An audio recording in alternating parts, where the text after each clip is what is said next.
আমি ল্যাবটা শুরু করেছি।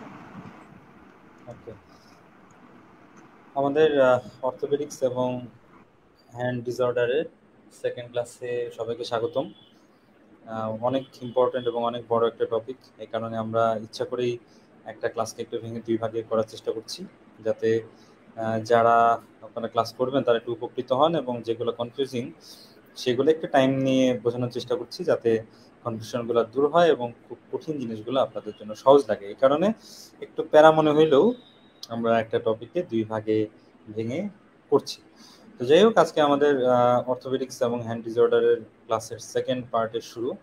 গত ক্লাসটা আমরা শেষ করেছিলাম জাস্ট যে এইখানে এসে, যে আমাদের নি জয়েন্ট সংক্রান্ত কাজকর্ম দিয়ে শেষ করেছিলাম।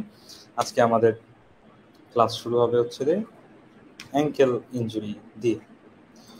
তো অ্যাঙ্কেল ইনজুরি এটা হচ্ছে যে সম্পর্কে বলতে গেলে আমাদের আগে অ্যাঙ্কেলের কিছু স্ট্রাকচারটা বুঝতে হবে।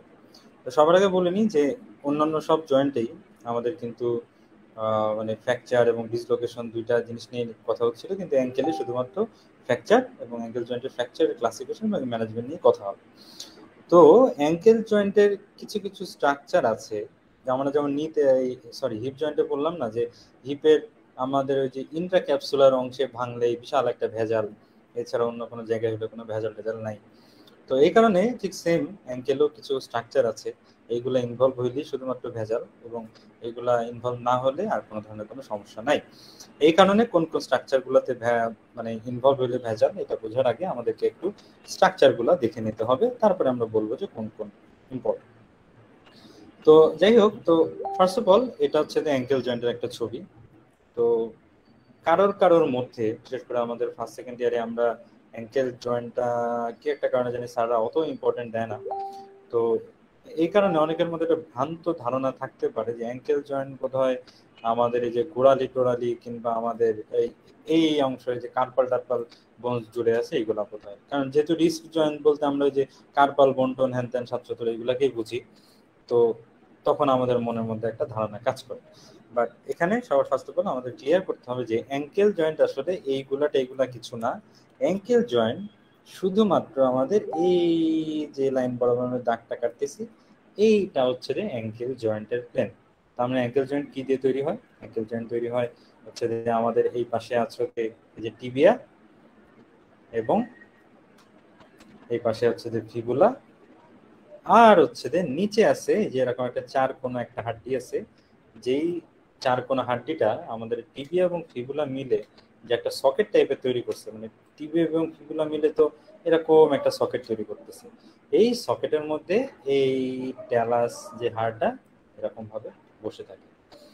তো এটা হচ্ছে যে আমাদের কিন্তু অ্যাঙ্কেল জয়েন্ট বলতে এই টিবিও টেলার জয়েন্ট কিংবা টিবিও ফিবুলো টেলার জয়েন্ট, শুধুমাত্র এইটুকু। এছাড়া আমাদের এই যে আদার্স যে নেভিকুলার বন্টন ছাত্রদের এইগুলো আছে, এইগুলা কিন্তু আমাদের অ্যাঙ্কেল জয়েন্টের মধ্যে পড়তেছে না।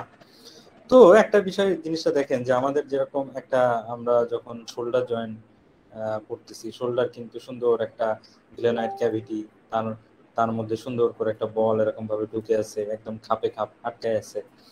তো এইখানে কিন্তু ব্যাপারটা কেমন হয়ে গেল না, যে দুইটা হাড়, সেই দুইটা হাড় আবার আলাদা আলাদা ভাবে দুইটা হাড়, তার মধ্যে ওরা একটা ফাঁকা মতো তৈরি করতেছে, তার মধ্যে একটা বল ঢুকে বসে আছে।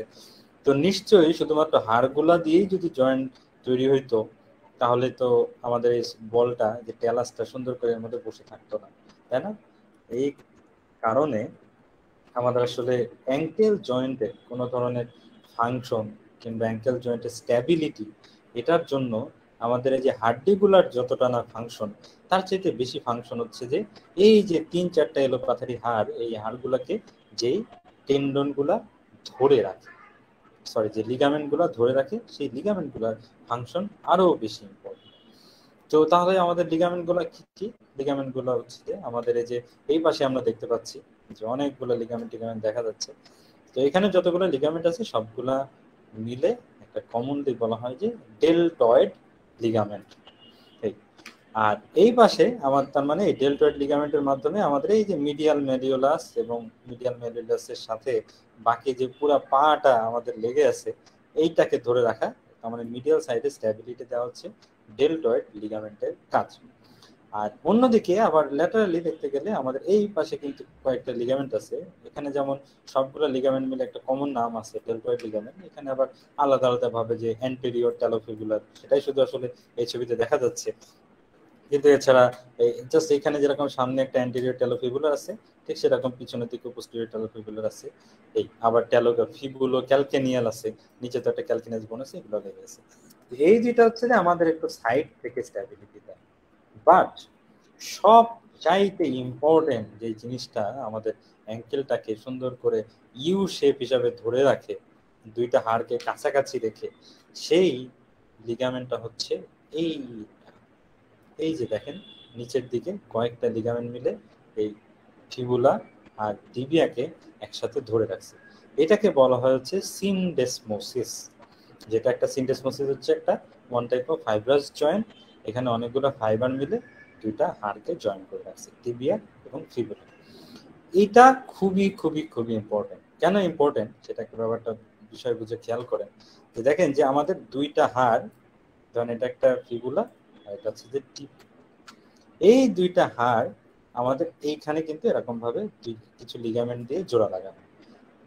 জোড়া লাগানোর কারণে যেটা হয়েছে এইখানে একটা স্পেস তৈরি হয়েছে, এই যে স্পেস এর মধ্যে আমাদের ট্যালাস বোনসটা বসে আছে এবং সুন্দর করে একটা সকেটের মধ্যে বসে আছে।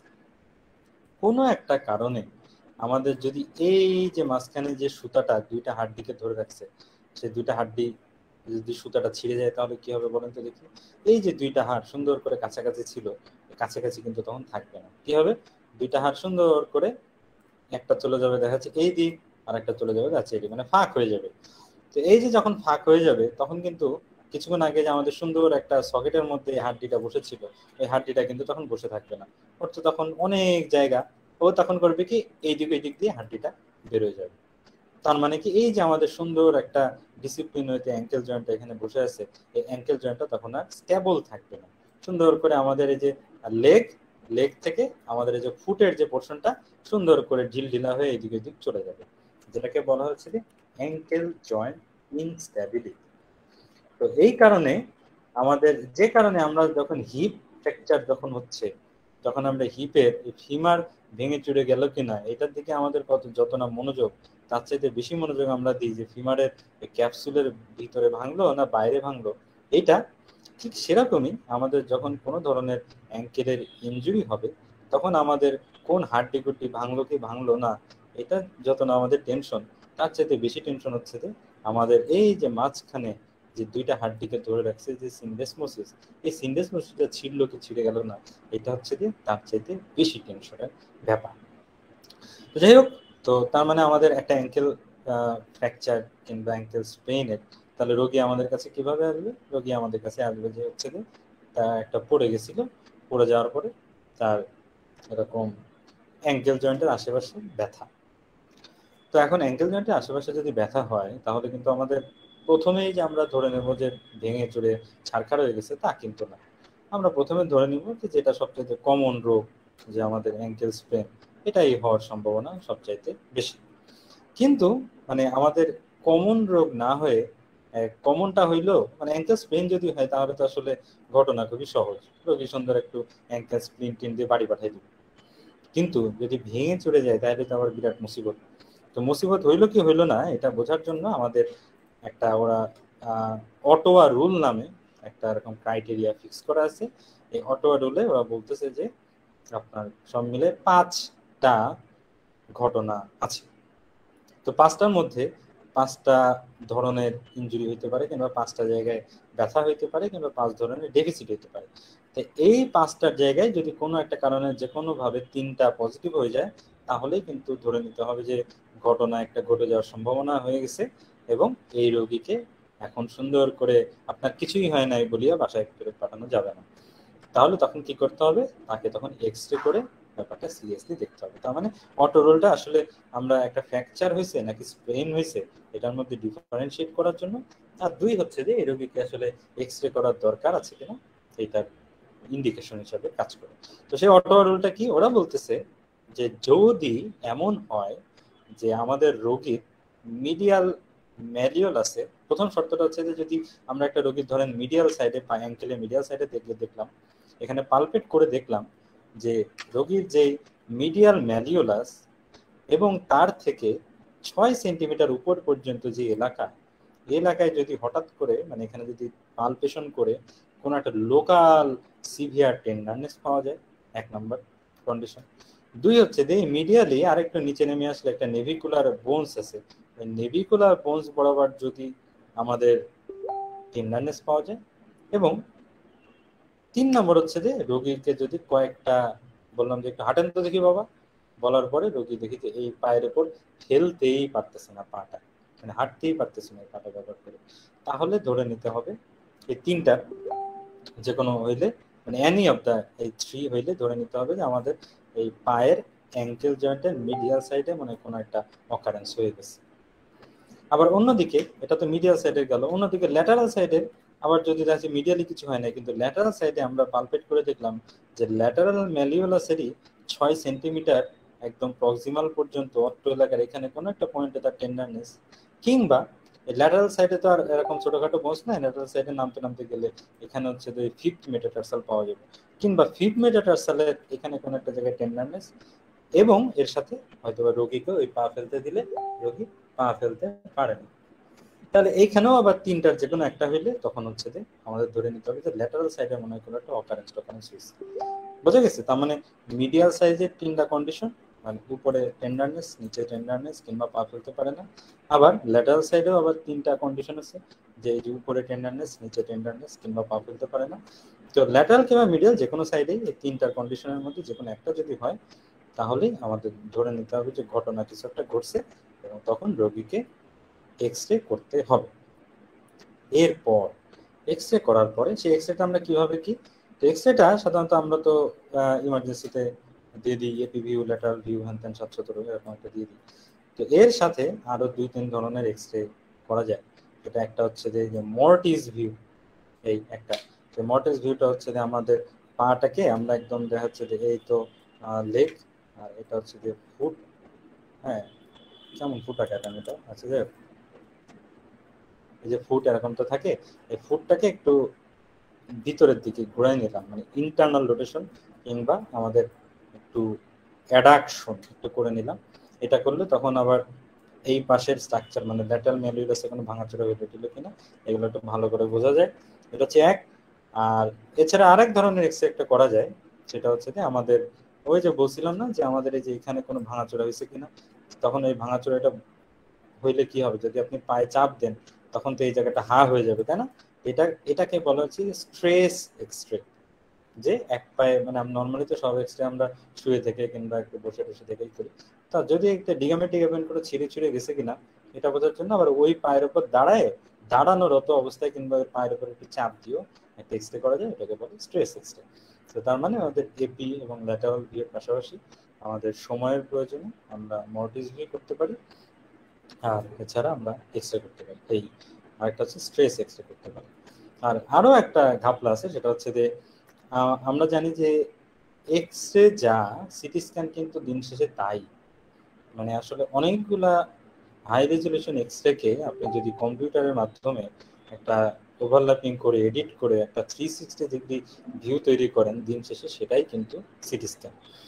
তো তাহলে জাস্ট এক্সরে এবং সিটি স্ক্যানের মেকানিজম একই, সবই একই, জাস্ট একটা শুধু কম্পিউটারের সফটওয়্যারের খেলা এবং একটা হচ্ছে আমাদের লিনিয়ারলি আমরা একটু রেটা ফেলাই আর আরেকটা একটু সার্কুলারলি রেটা ফেলাই, এই হচ্ছে যে পার্থক্য। তো সুবিধাটা হচ্ছে যে সিটি এক্সরে চাইতে কিন্তু সিটি স্ক্যানের রেজলিউশনটা অনেক বেশি।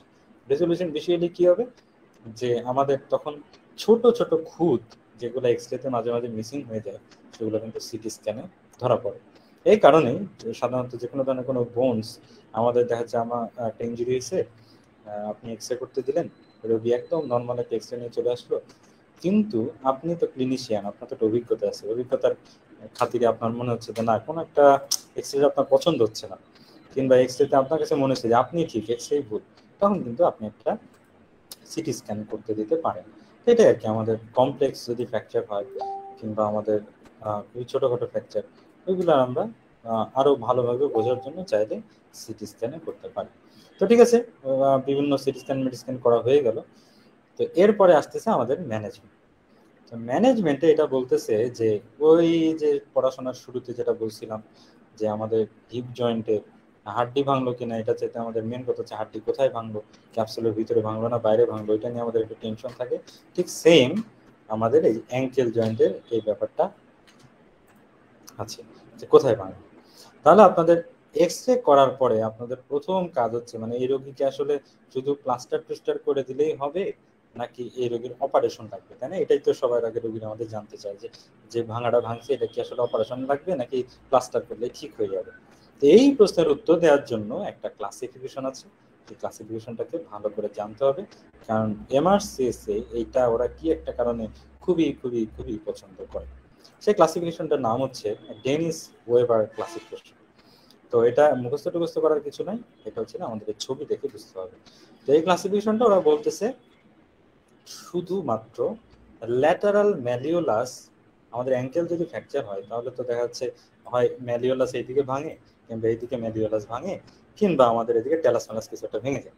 তো বলতেছে আমরা যদি শুধুমাত্র ল্যাটারাল ম্যালিওলাসের যদি ভাঙে এবং সেটা কোন জায়গায় ভেঙেছে এইটার লোকেশনের উপর ভিত্তি করেই আমরা সিদ্ধান্ত নিতে পারবো। সেটা কি, সেটা হচ্ছে যে আমাদেরকে আমরা কি বলছিলাম যে এই বরাবর থাকে ওই যে লিগামেন্টটা, যেটা হচ্ছে যে আমাদের ওই দুইটা হাড়টিকে ধরে রাখছে। এই লিগামেন্টটা ছিঁড়ে গেলে কিন্তু এই দুইটা হাড় এরকম কাছাকাছি না থেকে একদম ফাঁকা হয়ে যাবে, তখন এর নিচ থেকে ট্যালাস একদম খুলে চলে আসবে। এই কারণে আমরা জানতে হবে যে ভাঙাটা ভাঙছে কোথায়। তো আমাদের এই লিগামেন্টটা থাকে হচ্ছে যে আমরা অন এভারেজ আমাদের এই যে আমাদের জয়েন্টের যে লাইন, এই জয়েন্ট লাইনে হালকা একটু উপরে, মোটামুটি উপরে 1 ইঞ্চি মতো জায়গা। তো আপনি প্রথমে এই এলাকাতে যদি ভাঙে, আমাদের হাড্ডি ভাঙে, তাহলে এই হাড্ডির সাথেই তো আমাদের লিগামেন্টটা লেগেছিল, তাই না? তাহলে বুঝতে হবে যে আমাদের এখানে ভাঙা মানে এখানকার লিগামেন্টটা ছিঁড়ে গেছে, এটা হচ্ছে যে মানে ঝামেলা। আর এছাড়া আমাদের তাহলে আমাদের 3 ভাগে আমরা ফ্র্যাকচারটাকে ভাগ করি।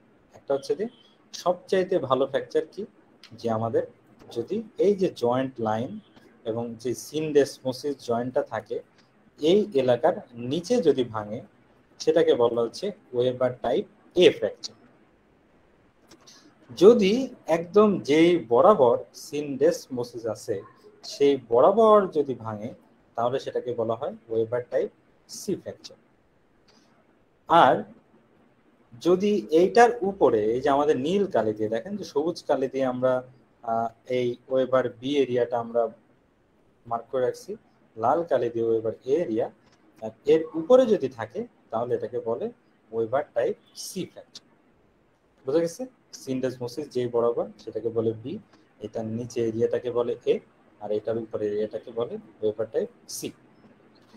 তো এখন তাহলে এবিসির উপরে ভিত্তি করে কিভাবে আমাদের ম্যানেজমেন্টটা নির্ভর করতেছে, সেটা হচ্ছে যে যদি আমাদের ভাঙাচোরা ওয়েবার এ টাইপের হয় তার মানে ধরে নিতে হবে যে আমাদের সিনডেসমোসিস জয়েন্টের কোনো ধরনের কোনো ক্ষতি হয় নাই, যা গেছে শুধুমাত্র হাড্ডি গুড্ডির উপর দিয়ে গেছে।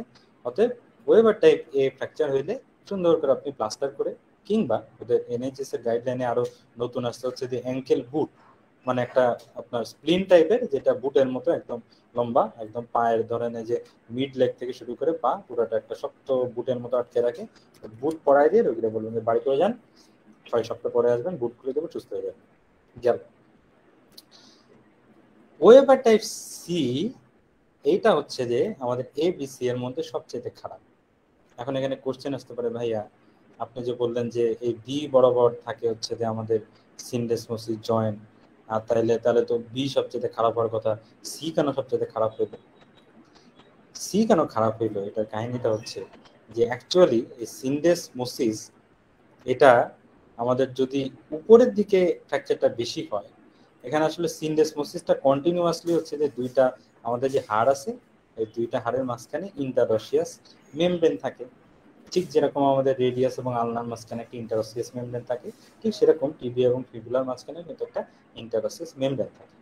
তো ওই ইন্টারঅসিয়াস মেমব্রেনেরই কিন্তু লোয়ার পার্টের এক্সটেনশনটাই হচ্ছে আমাদের এই সিনডেসমোসিস জয়েন্ট। তো এই কারণে যদি আমাদের আসলে যে বরাবর সিনডেসমোসিস সেই বরাবরের উপরে যদি ভাঙে মানে ওয়েবার টাইপ সি হয়, এই পুরা এই যে ইন্টারোসেস মেমব্রেন ছিটতে ছিটতে ছিটতে ড্যামেজ হইতে হইতে হইতে আরো বেশি ড্যামেজ হয় এই লিগামেন্ট। কিন্তু অন্যদিকে আমাদের ওয়েবার টাইপ বি যদি হয়, মানে একদম লোকালাইজ, যেই বরাবর সিনেসমোসিস সেই বরাবরই এটা ভাঙছে, তাহলে যেটা হবে, ভাঙা তো এমন না যে গুঁড়া গুঁড়া হয়ে যায়, তখন যেটা হবে আমাদের ধরেন লিগামেন্ট হচ্ছে এরকম, লিগামেন্টের একটা লোকালাইজ একটা জায়গায় একটা ইনজুরি হবে, কারণ এই জায়গায় ভাঙছে এই জায়গায়। কিন্তু যদি আমাদের ওয়েবার টাইপ সি হয়, তখন উপর থেকে ছিটতে ছিটতে ছিটতে পুরো জিনিসটাই ছিটে যাবে। বোঝা গেছে? এই জিনিসটা কিন্তু আমাদের বুঝতে একটু সমস্যা হয়, মনে হয় যে এত ইম্পর্টেন্ট একটা লিগামেন্ট, তো লিগামেন্টের বরাবর ভাঙলে যা না ক্ষতি হবে, তার চাইতে উপরে ভাঙলে কেন ক্ষতি বাবা, তাই না? এই জিনিসটা একটু মাঝখানে মনের মধ্যে করছে না, সেটা উত্তরটা হচ্ছে ওটাই, যে একদম আমরা যদি যে বরাবর লিগামেন্টটা সেই বরাবরই যদি ফ্র্যাকচার হয়, তাহলে যেটা হবে লোকালাইজড একটা আমাদের এরকম ইনজুরি হয় আমাদের সিনডেসমোসিস জয়েন্টের। তো এই জন্য আমাদের একটু ক্ষতি, কিন্তু তুলনামূলক কম ক্ষতি। আর ওয়েবার টাইপ সি যদি হয়, বুঝে নিতে হবে ঘটনা একদম শেষ, একদম পুরোপুরি এরপর ওপর ছিঁড়ে ছিঁড়ে চাপড়া হয়ে গেছে। তো এই কারণে আমাদের ধরে নিতে হয় যে ওয়েবার টাইপ এ মানে হচ্ছে যে সবচেয়ে ভালো, রোগীকে প্লাস্টার করে দিয়ে ছেড়ে দেওয়া যায়। ওয়েবার টাইপ সি হচ্ছে যে সবচাইতে খারাপ, আমাদের অবশ্যই এই রোগীর অপারেশন লাগবে, অপারেশন করে এই এখানে হাড্ডি কুটি তো জোড়া লাগাইতেই হবে। সবচেয়ে ইম্পর্টেন্ট হচ্ছে উপর থেকে যে ইন্টারোসিস মেমব্রেন এগুলো রিপেয়ার করতে করতে করতে করতে এসে পুরো লিগামেন্ট টিগামেন্ট পুরোটা একদম সেলাই টেলাই করে রিপেয়ার করতে হবে। আর মাঝামাঝি হচ্ছে যে Weber type B. Weber type B মানে যে আপনার একটা মাঝামাঝি হয়েছে, এই যে লোকালাইজড ইনজুরি হয়েছে, তার মানে আপনি একটা মাঝামাঝি পরিস্থিতির মধ্যে আছেন। এই পরিস্থিতিতে অপারেশন লাগতেও পারে, নাও লাগতে পারে। ওয়েবার টাইপ এ হইলে আপনি কিন্তু শিওর অপারেশন লাগবে না, প্লাস্টার করে বাড়ি। ওয়েবার টাইপ সি হইলে কিন্তু অবশ্যই অপারেশন লাগবে। আর ওয়েবার টাইপ বি হচ্ছে যে মাঝামাঝি, অপারেশন লাগতেও পারে, নাও লাগতে পারে। তাহলে এই মাঝামাঝি থেকে আপনি কি করে বেরোয় আসবেন? তখনই ওই যে বলতেছে যে তখন ওই যে স্ট্রেস একটা এক্সরে করতে হয়, যে বললাম না যে যেই পায়ের ক্ষতি হয়েছে সেই পায়ের উপর দাঁড়ায় এক্সরেটা করতে হবে, কিংবা সেই পায়ের উপর একটু ওজন টোজন দিয়ে। তো ওই স্ট্রেস এক্সরে করে যদি দেখা যায় যে পায়ের পা যখন নর্মালি আমাদের একদম বিছানার উপর শুয়ে আছে, তখন দুইটা হাড্ডি একটা একটার সাথে লেগে আছে, কিন্তু যখনই এই পায়ের উপর দাঁড়াইতে যাচ্ছে, সাথে সাথে দুইটা হাড্ডি একদম ফাঁক হয়ে যাচ্ছে। মানে নর্মালি দাঁড়ায় থাকলে, মানে শুয়ে থাকলে দুইটা হাড্ডি পাশাপাশি, আর যখন দাঁড়ায় যাচ্ছে কিংবা ওর উপর চাপ দেওয়া হচ্ছে, তখনই দুইটা হাড্ডি একদম হা হয়ে যাচ্ছে। তার মানে তখন বুঝতে হবে যে আসলে যেহেতু চাপ দিলে এরকম হা হয়ে যাচ্ছে, তার মানে দিন শেষে পায়ের কাজ তো দাঁড়ানোই, রোগীকে আজও কালো তো দাঁড়াইতে হবে, তার মানে তার আসলে অপারেশন লাগবে।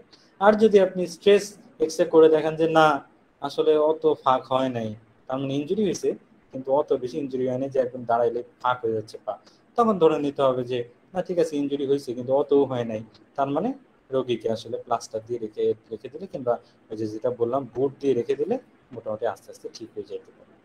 এইভাবে আপনি বিয়ের আসলে আপনি ওই যে 50-50 সন্দেহের মধ্যে ছিলেন যে অপারেশন করবেন কি করবেন না, এটা আপনি শিওর হতে হবে। ঠিক আছে? তাহলে কি সবাই এই weber type A B C এবং এটার উপর ভিত্তিতে অ্যাঙ্কেলের যে ম্যানেজমেন্ট, এটা কি শিওর হয়েছেন? বুঝতে পারছেন?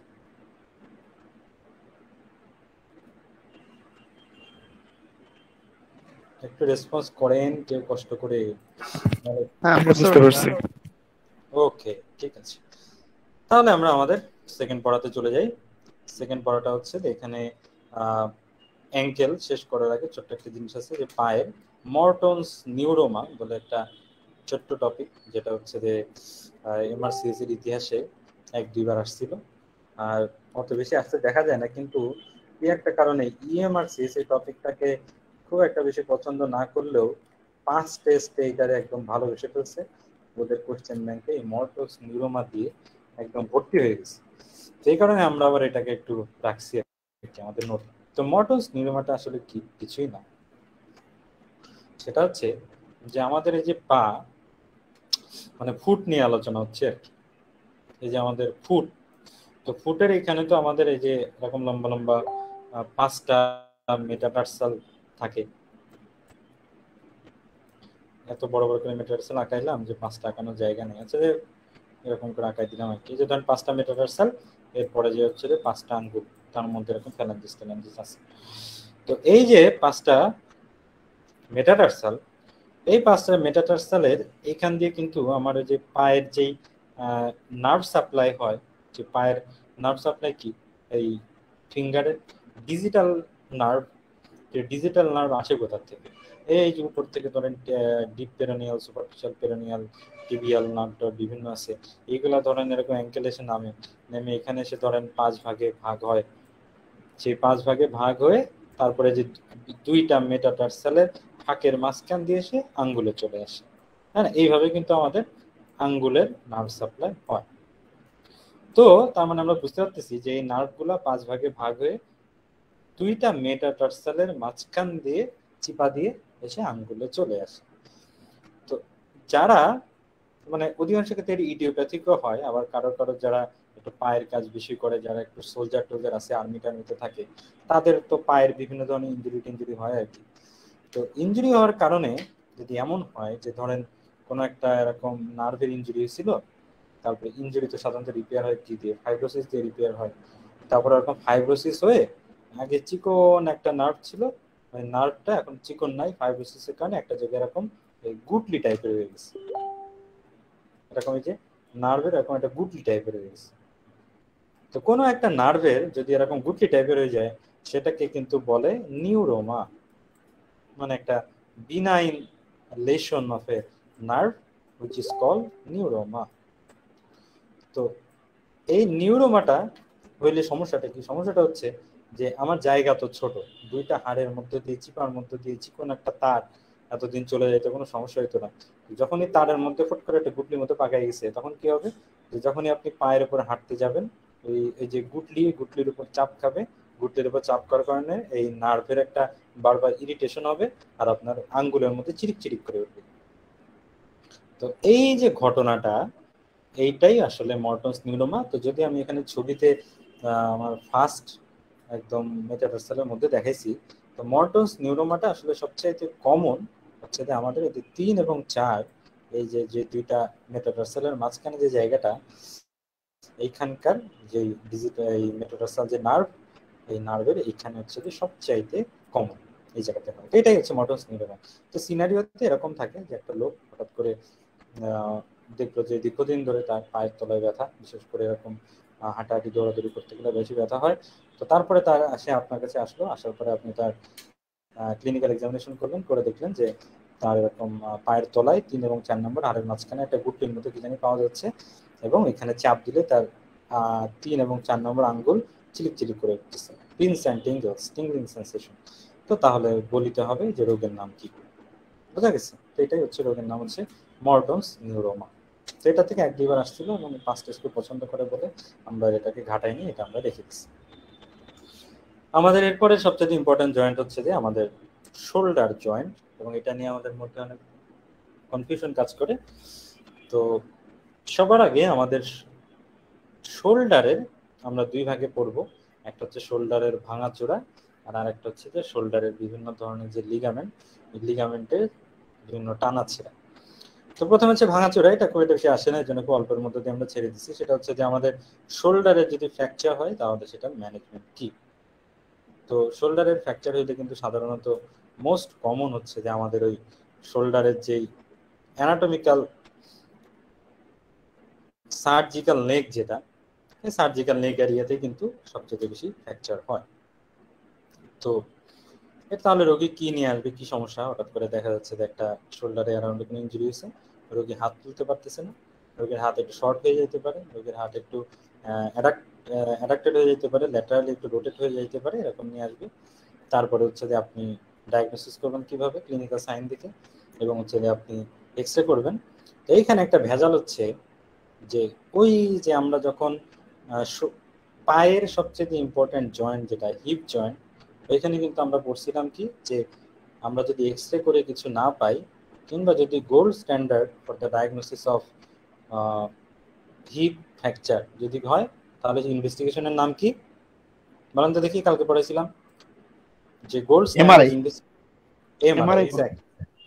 অসংখ্য ধন্যবাদ ভাইয়া, খুবই মনোযোগ সহকারে কালকে তাহলে ক্লাস করছেন। কেন এমআরআই ছিল বলেন তো দেখি, কি কারণে? যে নেক্রোসিস হয় এজন্য, হেডের নেক্রোসিস, হ্যাঁ ইসকেমিয়া, ইসকেমিকটা ডায়াগনোসিস করার জন্য। তো এমআরআই আমাদের ইসকেমিয়া আগে ডায়াগনোসিস করতে পারে। তো ওইটা কিন্তু ছিল এমআরআই।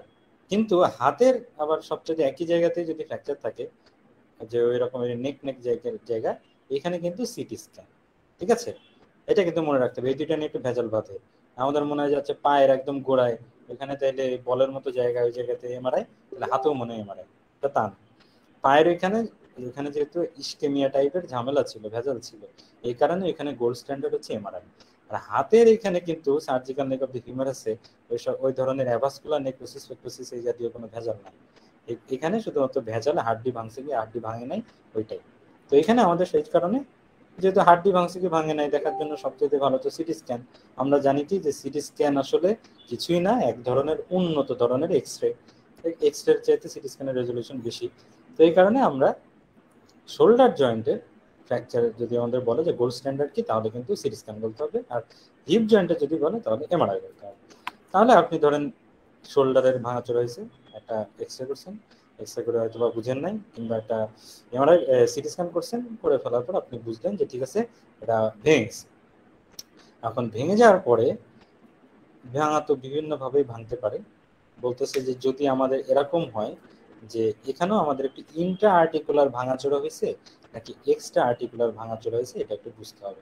মানে ধরেন আমি যেটা দাগ দিয়ে রাখছি যে জায়গায়, আমাদের হিউমেরাসের আর্টিকুলার সারফেস হচ্ছে এইটা, তাই না, এইটা।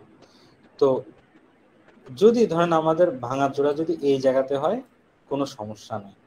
তখন আমরা ওই যে যখন আমরা গতকালকে বললাম না যে ফ্র্যাকচারের ম্যানেজমেন্টের 4টা স্টেপ, প্রথমটা হচ্ছে রিডাকশন। সেই রিডাকশনের আবার 2টা ধরন ছিল, একটা ছিল মেকানিক্যাল রিডাকশন, একটা হচ্ছে অ্যানাটমিক্যাল রিডাকশন। অ্যানাটমিক্যাল রিডাকশন বলছিলাম যে যদি কোনো জয়েন্টের বল টল ভেঙে চেড়ে যায়, তখন যদি আপনি খাপে খাপ বসাইতে না পারেন, তাহলে কিন্তু বল বারবার নড়তে চড়তে যে কটকট শব্দ করবে কিংবা নড়াচড়া করতে পারবে না।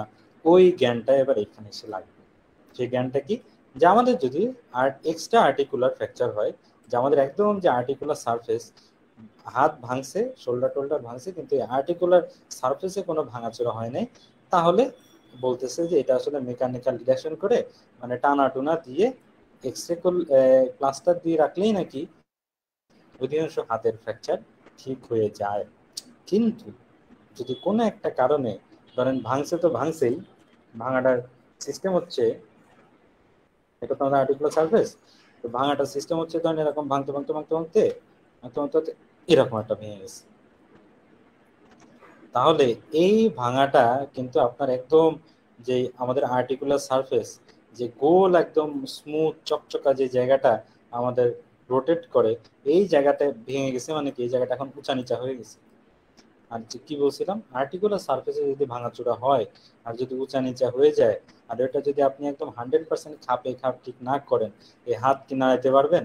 প্রতিবার হাত নাড়াইতে যাবেন কটকট করে শব্দ হবে, হাত আটকায় যাবে, লক হয়ে যাবে, এই হয়ে যাবে, সে হয়ে যাবে।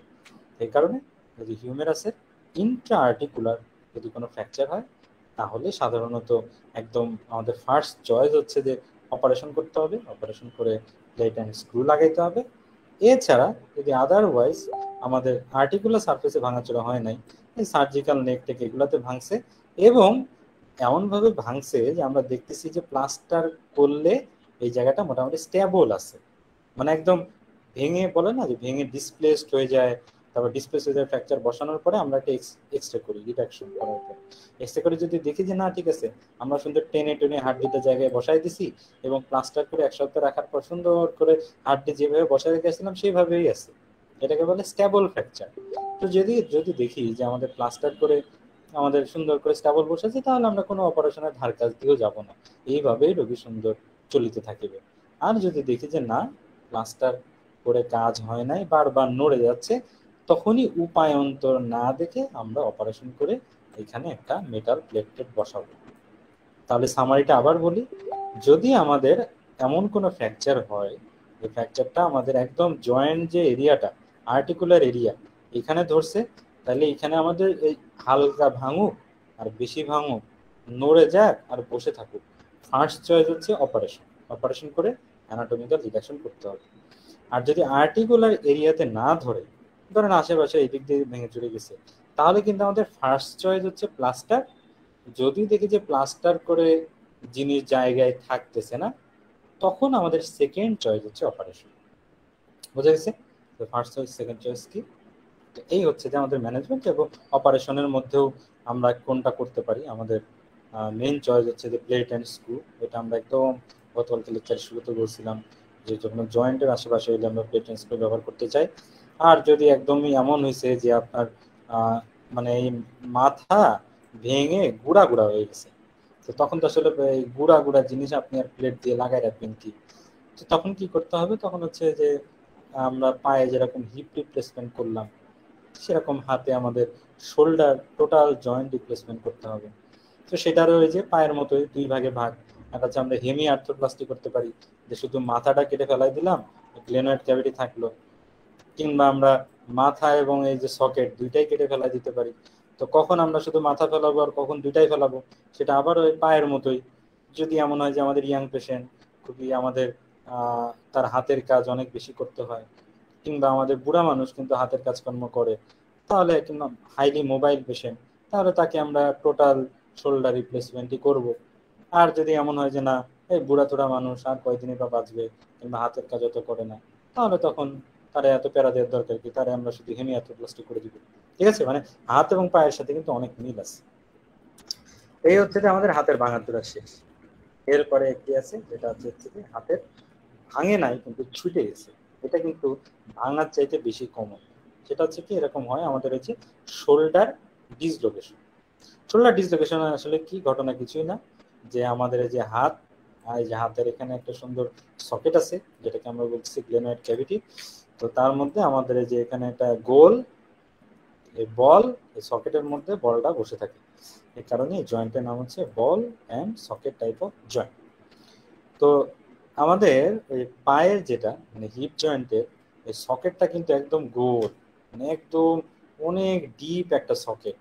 তো এই সকেটের মধ্যে বলটা যখন বসে থাকে, এটা ছুটে যাওয়ার সম্ভাবনা খুব কম। কিন্তু আমাদের এই হাতের সকেটটা কিন্তু খুবই শ্যালো একটা সকেট, দেখছেন কটটুকু। এরপর কিন্তু জিনিসটা যে হালকা একটু লেগে আছে আর কি, কোনোভাবে লিগামেন্ট টিগামেন্ট দিয়ে। এটা এমন না যে একদম সকেটের মধ্যে আমাদের বাল্ব যেরকম ঢুকে যায় ওরকম ঢুকে যাচ্ছে। এই কারণে এই যে শ্যালো গ্লেনয়েড ক্যাভিটি, এটার কারণে হাত কিন্তু ছুটে যায় খুব বেশি। মানে শোল্ডার যদি ডিসলোকেট হয়, শরীরের অন্য কোনো জয়েন্ট কিন্তু এত ডিসলোকেট হয় না। তো তাহলে শোল্ডার ডিসলোকেশন কয় ধরনের, কি কি বলতেছে? শোল্ডার ডিসলোকেশন আসলে 4 ধরনের, মানে 4 দিকে ছুটে যেতে পারে, সামনের দিকে, পিছনের দিকে, উপরের দিকে, নিচের দিকে। তো তার মধ্যে সবচাইতে ইম্পর্টেন্ট হচ্ছে যে আসলে সামনের দিকে। হ্যাঁ, নিয়ে আসছি। না না, ওই যে মোবাইল দিয়ে হটস্পট করে চালাচ্ছি তো একটু লাগতেছে।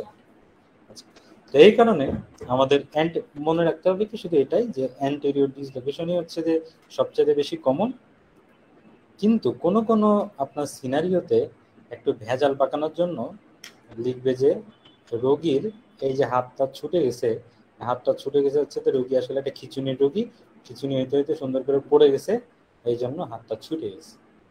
তো এই কারণে আমরা যদি কোনো রোগীর সিজার হয়, কিংবা আমাদের কারেন্টের শক খেয়ে একদম কাঁপতে কাঁপতে কাঁপতে কাঁপতে কাঁপতে একদম ছুটে গেছে, এই দুইটা হলে কিন্তু আমাদের এলো পাথারি বিভিন্ন ধরনের মাসল কন্ট্রাকশন হয়। তো ওইটা হওয়ার কারণে তখন টিপিক্যাল ভাবে হাতটা ছুটে না, যে মাসল কন্ট্রাকশনের জন্য পোস্টেরিয়রলি হাতটা ছুটে যেতে পারে। ইনফেরিয়র সুপিরিয়র নিয়ে তো প্যারা নেওয়ার কিছু নাই, এটা ভেরি আনকমন, সাধারণত হয় না।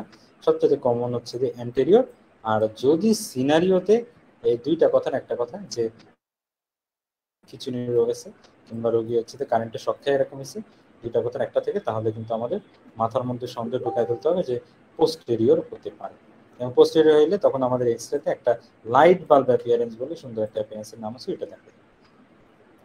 তো তাইলে আমাদের এটার ম্যানেজমেন্ট কি? ম্যানেজমেন্ট কিছুই না, ছুটে গেলে আবার এটাকে টানাটুনি ঢুকে দিতে হবে। তো টেনে টেনে ঢুকানোর অনেক ধরনের ম্যানেজমেন্ট আছে, ওইটা নিয়ে খুব একটা বেশি এমার্জেন্সি আসে না। ওরা শুধু এই ছুটে ছুটে যায়, কোনটা সবচেয়ে বেশি কমন ছুটে যায়, কি কারণে হাত এত ছুটে, এগুলো নিয়ে আসে। তো আর একটা ছোটখাটো জিনিস আছে যেটা নিয়ে রয়্যাল কলেজ একটু প্যারা দেয়, সেইটা হচ্ছে যে আমাদের এই দুইটা লেশন হয়। কারো যদি হাত ছুটে যায়, তাহলে দুইটা স্পেশাল রেডিওলজিক্যাল সাইন এবং দুইটা লেশন হাতে পাওয়া যায়। সেই দুইটা লেশনের একটা হচ্ছে ব্যাংকার্ট লেশন, আর আরেকটা লেশন হচ্ছে হিল স্যাক্স লেশন। ওরকম একটা এক্স রে দিয়ে দেয় মাঝে মাঝে, কিংবা এরকম বর্ণনা করে দেয় যে এরকম এক্স রেতে এরকম একটা ডিফর্মিটি পাওয়া গেল, এখন বলতে হবে যে এটা রিলেশনটির নাম কি। তো এই দুটো ঘটনা কি এটা আমরা একটু বুঝি। সেটা হচ্ছে যে আমাদের এই যে গ্লেনয়েড ক্যাভিটিতে আছে, তো গ্লেনয়েড ক্যাভিটির চারপাশ দিয়ে কিন্তু উঁচা ধরনের একটা বর্ডার দেওয়া থাকে, একটু উঁচু একটা বর্ডার। সেই বর্ডারটাকে বলা হয় গ্লেনয়েড ল্যাব্রাম। গ্লেনয়েড ল্যাব্রামটা মোটামুটি একটু দেখা যাচ্ছে একটু রেলিং টাইপের আর কি, যে আসলে দেয়াল খুবই ছোট, বারবার ছুটে যায়, এই হাত টাত পড়ে যায়, তো এটা একটু মোটামুটি রোধ করার জন্য ছোট দেয়ালের উপর আল্লাহ একটু হালকা করে রেলিং দিয়ে রাখছে, যাতে সুন্দর করে বর্ডারটা একটু উঁচু হয়। তো এই রেলিংটা যদি আপনার এই এই রেলিং উচ্চায় ভেঙে চুরে আপনার এই হাত ছুটে যায়, তখন এক্স রে করলে দেখা যাবে যে ওই যে বর্ডারের একটা টুকরা নিচে এরকম ভাবে ভাসতেছে। এই যে ভাসতেছে আপনার গ্রেনয়েড ল্যাব্রামের ভাঙা অংশটা, এটাকেই বলে ব্যাংকার্ড লেশন। আর আরেকটা জিনিস হচ্ছে, এই যে ধরেন আপনার হাতটা তো আগে ছিল একদম গোল, তো গোল একটা জিনিস যদি বারবার একাধিকবার এরকম ভেঙে চুরে বারবার এরকম বের হয়ে আসে, তো বারবারই তো হচ্ছে যে এই যে এটার যে বর্ডারের সাথে বাড়ি খাচ্ছে, তো বাড়ি খাইতে খাইতে আমাদের যে গোল ফুটবল গোল না থেকে এক জায়গায় এরকম একটা ট্যাপ খেয়ে যায়। দেখছেন, মানে জিনিস কিন্তু ছিল হচ্ছে যে গোল গোল এরকম, তো গোল হইতে হইতে একটা জায়গায় বাড়ি খাইতে খাইতে খাইতে এরকম ট্যাপ খেয়ে গেছে, নিচু হয়ে গেছে। এই যে নিচু হয়ে গেছে, এটা ডিফর্মিটি তৈরি হয়েছে, এটার নামই হচ্ছে হিল স্যাক্স ডিফেক্ট। তো এটা হলো সমস্যা কি, ওই যে যে সমস্যাটা আপনার ওই যে ইন্টারআর্টিকুলার ফ্র্যাকচারের যে সমস্যাটা, যেরকম উঁচা নিচা হয়ে গেলে হাত নড়াতে সমস্যা হবে, বারবার ওই যে শোল্ডার লক হয়ে যাবে, হাত নাড়াতে নাড়াতে আপনি একটা লেভেলে বেশি হাত আর উঠাইতে পারবেন না, ঠিক আছে। তাহলে তখন হচ্ছে যে আমাদের এটার সার্জিক্যাল ম্যানেজমেন্ট করা লাগতে পারে যদি বেশি সিরিয়াস ধরনের হয়। তো এই দুইটা নিয়ে আসলে এমার্জেন্সি রয়্যাল কলেজ একটু বেশি প্যারা দেয়। তাহলে আমাদের শোল্ডারের হাড্ডি গুড্ডি শেষ। এরপরে আমরা আসতেছি শোল্ডারের হাড্ডি গুড্ডি যত না ইম্পর্টেন্ট, তার সাথে ইম্পর্টেন্ট হচ্ছে যেখানে যেই টেন্ডন গুলা থাকে, সেই টেন্ডন গুলা কি, ওইটা ওই যে আমরা ওই যে অ্যানাটমিতে পড়ে আসছি কিন্তু, যে আমাদের শোল্ডার জয়েন্ট আসলে খুবই শ্যালো জয়েন্ট। এটা আসলে এতটাই শ্যালো ওই সকেটটা, আসলে এই শ্যালো সকেটের মধ্যে এই এরকম গোল একটা জিনিস এভাবে পড়ে থাকার কথা না। ও কি কারণে পড়ে থাকে, কারণ হচ্ছে যে এক তো বললাম যে ওই যে একটু রেলিং টাইপের আছে আর কি, যে গ্রেনাইট ল্যাবডাম, তো এটা আসলে খুব একটা বেশি সাপোর্ট দিতে পারে না। মেইন সাপোর্টটা হচ্ছে চারপাশ থেকে বিভিন্ন ধরনের তার এই টেন্ডন এসে ওকে ঘিরে ধরে রাখে। এই যে টেন্ডন গুলা ঘিরে ধরে থাকে সেগুলার কমন নাম হচ্ছে রোটেটর কাফ।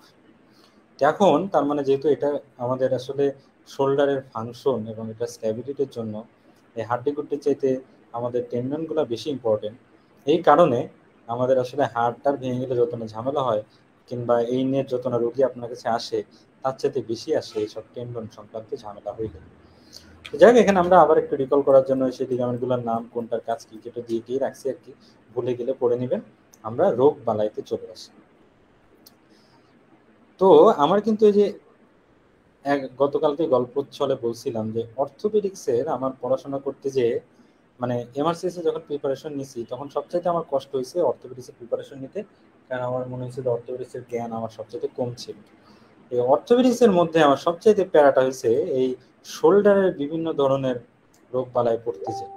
কারণ আমি যখন এমআরসিএস প্রিপারেশন নিছি তখন আমি ইন্টার্নি শেষ করে প্রায় জাস্ট 1 বছর হয়েছে আর কি। তো তখন তো আমার এত জ্ঞান ট্যান নাই। আমি শুধু বুঝি কি যে এরকম শোল্ডার যদি কারোর ব্যথা হয় তাহলে বোধহয় এটা ফ্রোজেন শোল্ডার, যে শোল্ডারে ব্যথা হয়েছে, হাতটা নাড়াতে পারতেছে না, এটাই মনে হয় ফ্রোজেন শোল্ডার। কিন্তু এর মধ্যে যে এতগুলা কাহিনী আছে, সব শোল্ডার পেইন এবং শোল্ডার রেস্ট্রিকশনে যে ফ্রোজেন শোল্ডার না, এর মধ্যে যে আসলে অনেক কাহিনী কাহিনী আছে, এটা বুঝতে আমার বহুত দিন লেগে গেছে। তো এই কারণে এই পরবর্তী আগামী 10 মিনিট যে টপিকটা পড়াবো এটা খুব ইম্পর্টেন্ট। প্রথমটা হচ্ছে, প্রথম কথা বুঝতে হবে যে সব শোল্ডার পেইন মানেই ফ্রোজেন শোল্ডার নহে। তাহলে কি কি হইতে পারে একটা দেখেন। আমরা জানি কি যে রোটেটর কাফ মানে হচ্ছে যে চারটা লিগামেন্ট। চারটা লিগামেন্ট কি কি, সুপ্রাস্পাইনাটাস, ইনফ্রাস্পাইনাটাস, তারপর সাবস্ক্যাপুলারিস এবং টেরিস মাইনর। তো এক একটা এক এক অ্যাঙ্গেল থেকে বিভিন্ন সাইড থেকে এসে ওরা আমাদের এই হিউমেরাসের মাথায় যে লাগে। তো তার মধ্যে সবচাইতে একটা চিপা চুপা দিয়ে অনেক কসরত করে আসে হচ্ছে এই যে সুপ্রাস্পাইনাটাস, এই মাসলটা। দেখছেন যে সব মাসল কিন্তু মোটামুটি একটু একটা রিল্যাক্স স্পেস দিয়ে আসতেছে, সাবস্ক্যাপুলারিস তো অনেক জায়গা পেয়েছে, কিন্তু আপনি সুপ্রাস্পাইনাটাস মাসলটার একটু দশাটা দেখেন। এই যে উপর দিয়ে গেছে হচ্ছে আপনার এখানে ক্লাভিকল, তারপর এখানে আবার আছে হচ্ছে যে অ্যাক্রোমিয়ান প্রসেস, আবার নিচে আছে হচ্ছে যে কোরাকয়েড প্রসেস, আবার এদিকে দেখা যাচ্ছে স্ক্যাপুলা, এর মাঝখান দিয়ে একটু চিপা চুপা দিয়ে এসে এই রকম করে সে হাতে যে লাগছে। যেহেতু সে অলরেডি অনেক চিপা চুপার মধ্যে থাকে, অনেক চাপের মধ্যে থাকে, কোনো একটা কারণে আমার এই ছোটখাটো যে জায়গাটা, অত্র এলাকার যদি জায়গায় শর্ট পড়ে, কোনো ইনফ্ল্যামেশন হয়, কিছু যদি ফুলে যায়, তাহলে কিন্তু ও এমনি একটা চাপের মধ্যে থাকে, ওর উপর চাপ আরো বেড়ে যাবে, তখন ও ঠিকমতো ফাংশন করতে পারবে না। কি হতে পারে সেটা হচ্ছে যে ধরেন আমাদের এই যে দেখবেন যে আমাদের এই যে হাড্ডিটা আছে না, এই হাড্ডিটা আর এই যে মাঝখানে যে টেন্ডনটা, এই টেন্ডনের মাঝখানে যে নীল মতো কি যেন একটা বলের মতো দেখা যাচ্ছে, এটা হচ্ছে, এটাকে বলে হচ্ছে বার্সা।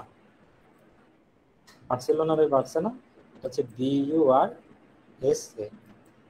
বার্সা আসলে কি? বার্সা আসলে কিছুই না, এই যে আমাদের বিভিন্ন জয়েন্টের আশেপাশে যখন বিভিন্ন টেন্ডন পাস করে, ওই টেন্ডন গুলাকে সাপোর্ট দেওয়ার জন্য, ওই টেন্ডন গুলো গ্লাইডিং যে মুভমেন্ট, এটাকে আরো বেশি সুন্দর করার জন্য আল্লাহ তাআলা একটা সিস্টেম করে দিয়েছে, যেটা কি, যে আমাদের জয়েন্টের মধ্যে যে সাইনোভিয়াল মেমব্রেন গুলো থাকে, ওই সাইনোভিয়াল মেমব্রেন গুলা ওরা ছোট ছোট ছোট ছোট পকেটের মতো তৈরি করে।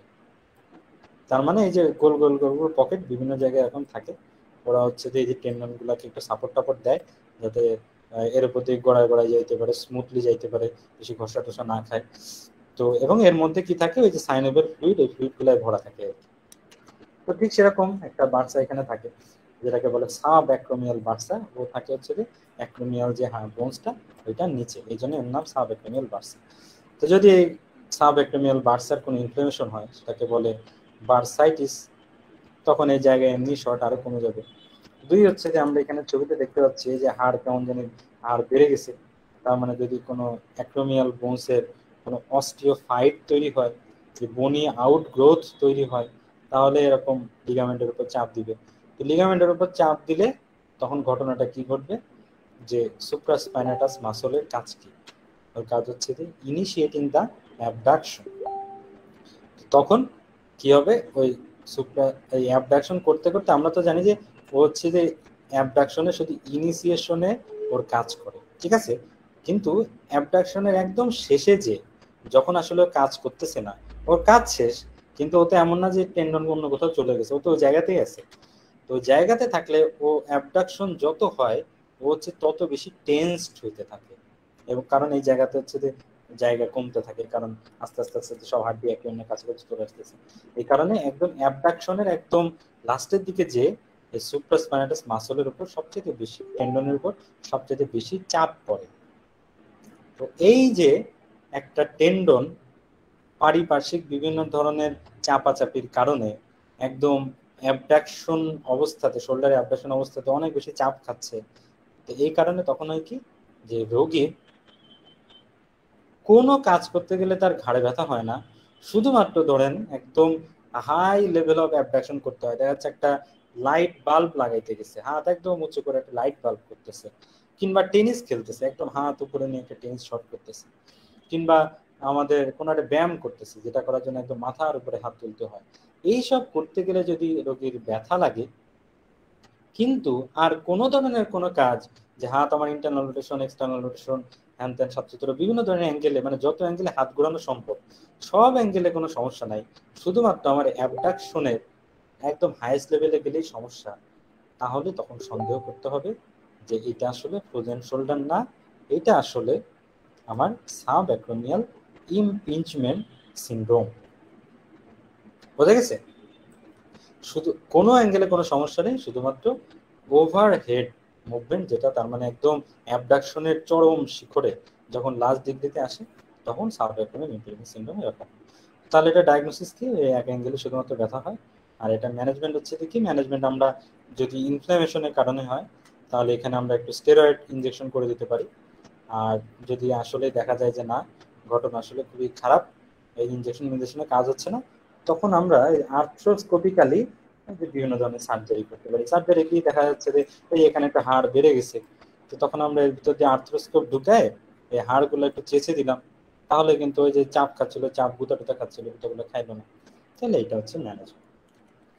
এই গেল হচ্ছে যে সাবঅ্যাক্টোমিয়াল ইমপিঞ্জমেন্ট সিনড্রোম।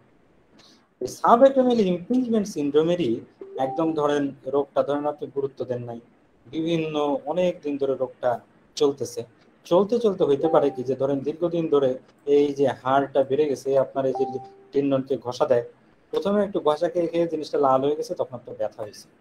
কিন্তু এক সময় ঘষা খাইতে খাইতে খাইতে খাইতে এমন হইতে পারে এই টেন্ডনটা ছিঁড়েই যেতে পারে। তখন যেটা হয় সেটাকে বলে রোটেটর কাফ টিয়ার। তো রোটেটর কাফ টিয়ার হইলে কি হবে বলেন তো দেখি, যে আপনি যখন ঘষা খাচ্ছিল তাহলে হবে কি শুধুমাত্র পেইন, আর যখন ছিঁড়ে যাবে তখন দুইটা ঘটনা হবে, এক হচ্ছে পেইন আর দুই হচ্ছে উইকনেস। তার মানে ছিঁড়েই তো গেছে, এদিক দিয়ে তো আর মানে টানতেই পারতেছে না। তাহলে দেখেন একদম খুবই কাছাকাছি দুইটা রোগ। আপনার একটা লোক নর্মাল টাইমে কোনো সমস্যা নেই, শুধু হাত উঁচু করতে গেলে তার প্রচন্ড ব্যথা হয়, এটা মানে হচ্ছে যে সাবঅ্যাক্টোমিয়াল ইমপিঞ্জমেন্ট সিনড্রোম। আর একটা লোক হাত উঁচু করতে গেলে ব্যথা হয়, আবার আপনি যখন অ্যাক্টিভ একটা মুভমেন্ট চেক করতে গেলেন কিংবা পাওয়ার টাওয়ার চেক করলেন, দেখলেন যে ব্যথা তো হয়ই, প্লাস ও আগের মতো অ্যাবডাকশনে এই পরিমাণ জোরও পায় না। তার মানে ধরতে হবে যে শুধু আসলে এখানে যে ইনফ্লামেশন হয়েছে তা না, দুই একটা টেন্ডন ছিঁড়েও গেছে। তাহলে এটার ম্যানেজমেন্ট কি? এটার ম্যানেজমেন্ট হচ্ছে যে ওই তিন ভাগে ভাগ করতে হয়। আর শোল্ডার স্ট্যাবিলিটি দেখতে হয়। যদি আমরা দেখি যে না আমাদের শীর্ষে মানে আর্থ্রোস্কোপি করলেন, আর্থ্রোস্কোপি করে একটু দেখলেন যে আমাদের শীর্ষে কিন্তু খুব হালকা ছেঁড়া মাইল্ড, তাহলে আমরা হাতটা একটু অনেকদিন স্প্রিং দিয়ে রেখে দিতে পারি। যদি মাইল্ড মডারেট ডিগ্রি অফ ছেঁড়াছিঁড়ি হয় তাহলে হচ্ছে যে আর্থ্রোস্কোপিক্যালি রিপেয়ার করতে পারি। আর যদি দেখা যায় যে একদম ছিঁড়ে গেছে, বিশাল বড় ছেঁড়া, সেটার ডেফিনেশন হচ্ছে মোর দ্যান 2 সেন্টিমিটার একটা ডিফেক্ট পাওয়া যায় যে ছিঁড়ে গেছে, তার মানে ধরে নিতে হবে এটা আসলে মানে সিভিয়ার কিংবা বেশি লার্জ টিয়ার হয়েছে, তখন আসলে এই রোগীকে একদম পুরো জয়েন্ট ওপেন করে অপারেশন করতে হবে। ঠিক আছে, গেল। এরপরে আসতেছে হচ্ছে যে আমাদের ক্যালসিফিক টেন্ডোনাইটিস, আরেকটা রোগ আছে। সেই রোগটা কি? সেই রোগটা হচ্ছে যে আমার এই রোগেও কিন্তু আপনার এই সাবঅ্যাক্টোমিয়াল যে ইমপিঞ্জমেন্ট সিনড্রোমটা হইলো, তা আমরা কিন্তু যদি প্যাথোলজি আপনাদের একটু মনে টনে থাকে, তাহলে একটু মনে আছে কিনা জানি না, এটা এফসিপিএস এই কোশ্চেনটা খুব আসে। এটা হচ্ছে কি যে ডিস্ট্রফিক ক্যালসিফিকেশন আর মেটাস্ট্যাটিক ক্যালসিফিকেশন। সেটা হচ্ছে কি যে আমাদের শরীরে কোনো একটা জায়গায় যদি কোন ইনফ্ল্যামেশন দীর্ঘদিন ধরে চলমান থাকে, তাহলে ইনফ্ল্যামেশনের জায়গাতে মাঝে মাঝে অ্যাবনর্মাল ক্যালসিয়াম ডিপোজিশন হতে পারে। এটাকেই বলে ডিস্ট্রফিক ক্যালসিফিকেশন। ডিজিজড একটা স্থানে যদি ক্যালসিফিকেশন হয়, তো সেম জিনিসটা যে ধরেন আপনার অনেক দিন ধরে সাবঅ্যাক্টোমিয়াল ইমপিঞ্জমেন্ট রোগে আপনি ভুগতেছেন, তো তখন তার মানে এখানে দীর্ঘদিন ধরে লিগামেন্টে আপনার ইনফ্ল্যামেশন হয়। তো ইনফ্ল্যামেশন হইতে হইতে হইলে কি, যে ইনফ্ল্যামেশনের কারণে বিভিন্ন জায়গায় ফোটায় ফোটায় একটু ক্যালসিয়াম ডিপোজিট হয়েছে। তো তারপর তখন কি হয়, ক্যালসিয়াম ডিপোজিট হয়ে যাওয়ার কারণে স্মুথ একটা সুন্দর চিকন একটা টেন্ডন এখন আপনার কেমন এবড়ো থেবড়ো ধরনের হয়ে গেছে। এবড়ো থেবড়ো ধরনের হয়ে যাওয়ার কারণে কি হয়, এখন আপনি হাত নড়াইতে যান আর এই যে ক্যালসিয়ামের এই যে ছোট ছোট গোটাগুলা আপনার হাতে বাড়ি দেয়, আপনার হাতের মধ্যে মচমচ করে ব্যথা করে। তো এই রোগটার নাম হচ্ছে যে সাবঅ্যাক্টোমিয়া, এই আপনার ক্যালসিফিকেশন, ক্যালসিফিক টেন্ডোনাইটিস। তো এটা আমরা আলাদা করি কি করে? আলাদা করি হচ্ছে যে সাবঅ্যাক্টোমিয়াল ইমপিঞ্জমেন্ট সিনড্রোমের একটা রোগী ধরেন আপনার কাছে আসলো, এসে আপনি এক্সরে করলেন, এক্সরে করে হঠাৎ যদি শুধুমাত্র সাবঅ্যাক্টোমিয়াল ইমপিঞ্জমেন্ট সিনড্রোম হয়, ওটা তো ইনফ্ল্যামেশন, তখন তো এক্সরেতে আসলে কিছুই আসবে না, তখন আপনাকে আবার এমআরআই কিংবা আল্ট্রাসাউন্ড করতে হবে। আর যদি ক্যালসিফিকেশন হয় তখন আপনি এক্সরে করে দেখতে পারবেন যে এরকম সাদা সাদা সাদা সাদা গোটার মতো কি কি জানি দেখা যাচ্ছে। তাহলে এই যে একটা সিঙ্গেল এক্সরে আপনি ফাইন্ডিংস দিয়ে আপনি সাবঅ্যাক্টোম মানে একই সিমটম সাইনাস সিমটম কিন্তু দুইটা আলাদা আলাদা রোগ ডায়াগনোসিস করে ফেলতে পারবেন, যে সাবঅ্যাক্টোমিয়াল ইমপিঞ্জমেন্ট নাকি ক্যালসিফিক টেন্ডোনাইটিস। তো এটার যেহেতু রোগ হচ্ছে যে ক্যালসিফিকেশন, তো এটার আসলে ট্রিটমেন্ট হচ্ছে যে যে ক্যালসিয়ামগুলো জমে গেছে এই ক্যালসিয়ামগুলোকে ছুটাই দিতে হবে। তো এখানে বলতেছে যে ফিজিওথেরাপি করলে আস্তে আস্তে জিনিসটা ছুটে যেতে পারে। তবে একদম রিসেন্ট খুব ভালো ম্যানেজমেন্ট হচ্ছে যে আলট্রাসোনোগ্রাম, যে আমাদের যে ইয়ে করে না, যেরকম রেনাল স্টোনে আলট্রাসোনোগ্রাম আলট্রাসোনোগ্রাফি ওয়েভের মাধ্যমে যে পাথরগুলাকে একদম ক্রাশ করে ফেলে, ঠিক সেরকম আমরা এই ক্যালসিফিক টেন্ডোনাইটিসের ক্ষেত্রেও শোল্ডার জয়েন্টের আশেপাশে আলট্রাসোনোগ্রাম ওয়েভ টেপ দিলে সুন্দর করে হাড্ডিগুড্ডি গলে যাবে। আর যদি তাও না হয় তাহলে আর কি আর্থ্রোস্কোপি করে একটা একটা করে পাথর যে খুলতে হবে। ঠিক আছে, তাহলে ম্যানেজমেন্ট। এরপরে আসতেছে হচ্ছে যে আমাদের বস, যেটারে আমরা এই হাতে কোনো ব্যথা এলে মনে করি ফ্রোজেন শোল্ডার। এইটা এই উপরোক্ত সবগুলা রোগ এবং ফ্রোজেন শোল্ডার এই রোগের মধ্যে একমাত্র পার্থক্য এবং ডায়াগনোসিসের বিষয় হচ্ছে যে আসলে প্যাথোলজি। সেটা কি? সেটা হচ্ছে যে অন্যান্য সকল রোগ, যে দেখেন যে আমার সাবএক্টোমিয়াল ইমপিচমেন্ট সিনড্রোমই বলেন, কিংবা টিআরই বলেন, কিংবা ক্যালসিফিকেশনই বলেন, সবগুলাতে কিন্তু আপনার হয়েছে কি এটা আসলে একটা লোকালাইজড একটা ট্রমা, কিংবা ঘষা খাচ্ছে, কিংবা একটা কম্প্রেশন হচ্ছে। এইসবের কারণে এই চারটা টেন্ডনের মধ্যে যে কোনো একটা হচ্ছে যে আপনার ইনজুরি হয়েছে, এবং এই কারণে আপনি সব মানে হাতের যত ধরনের মুভমেন্ট আছে তার মধ্যে শুধুমাত্র আপনি যে কোনো একটা স্পেসিফিক একটা মুভমেন্ট করতে গেলেই আপনি ব্যথা পাচ্ছেন, কারণ এখানে হচ্ছে যে স্পেসিফিক একটা প্যাথোলজি। আর ফ্রোজেন শোল্ডারে কি হবে, ফ্রোজেন শোল্ডার কিন্তু কোনো নির্দিষ্ট কোনো লিগামেন্টের গুতা টুতা খায় না। ওর হয় কি যে মোস্ট অফ দ্য কেসেস একটা ইডিওপ্যাথিক কন্ডিশন। আর ইডিওপ্যাথিক কন্ডিশন যেটা হচ্ছে যে আপনার প্রিডিসপোজিশন, বিভিন্ন ধরনের প্যাথোলজি আছে, কারো ডায়াবেটিস থাকলে এগুলো বেশি হয়, বিভিন্ন রিউমাটয়েড রোগ থাকলে বেশি হয়, থাইরয়েডের সমস্যা থাকলে বেশি। এটা হলো হয় কি যে একটা জেনারেলাইজড একটা ইনফ্ল্যামেটরি একটা রোগ শুরু হয়ে যায়, যেটার কারণে প্রথমে আপনার সবগুলা লিগামেন্ট এরকম একদম ইনফ্লেমড হয়ে যায়, যে লাল হয়ে গেছে। লাল হয়ে যাওয়ার পরে তারপরে ইনফ্লেমেশনের পরের ধাপ হচ্ছে যে ফাইব্রোসিস। তখন আস্তে আস্তে ফাইব্রোসিস হয়, ফাইব্রোসিস হয়ে যে এই লিগামেন্টগুলো শক্ত হয়ে যায়, আর লিগামেন্ট টেন্ডন শক্ত হয়ে যায়, সরি। আর টেন্ডন যখন শক্ত হয়ে যায় তখন কি হয়, আগে তো সুন্দর নরম স্মুথ টেন্ডন ছিল, হাত আপনি এদিক ওইদিক নিতে পারতেন। আর এখন তো আপনার একদম টেন্ডন ফাইব্রোসিস হয়ে শুকায় গেছে, একদম টাইট হয়ে গেছে। তখন আর কি আপনি হাত নাড়াইতেই পারবেন না এবং কোনো অ্যাঙ্গেলেই পারবেন না। এই জন্য এই যে দেখেন তিনটা স্টেপ। প্রথম স্টেপে হচ্ছে যে পেইনফুল স্টেজ, তখন ইনফ্লামেশন হয়। সেকেন্ড স্টেজে যে ফ্রিজ হয়ে যায়। তারপরে আস্তে আস্তে আস্তে আস্তে এক সময় আপনি যদি এক্সারসাইজ করেন আস্তে আস্তে আস্তে হাত একটু আস্তে আস্তে খুলতে পারে। তো তাহলে পার্থক্যটা দেখছেন? পার্থক্যটা হচ্ছে অল ডিরেকশন। এই একটা কথাতেই পার্থক্য করে দিই বাকি রোগগুলো থেকে। যদি আপনাদের সিনারিওতে হাতে ব্যথা, হাত নড়াইতে পারে না এবং কোনো দিকেই নড়াইতে পারে না, সে abduction, internal rotation, adduction, external rotation, যত ধরনের মুভমেন্ট শোল্ডারে আছে সবগুলাতেই সমানভাবে এফেক্টেড করে, তাহলে এটা ফ্রোজেন শোল্ডার।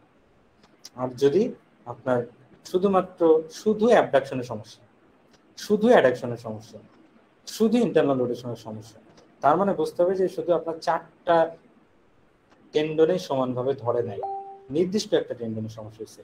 নির্দিষ্ট একটা টেন্ডনে কখনোই ফ্রোজেন শোল্ডার হবে না। ফ্রোজেন শোল্ডার ধরলে চারটাতেই ধরবে।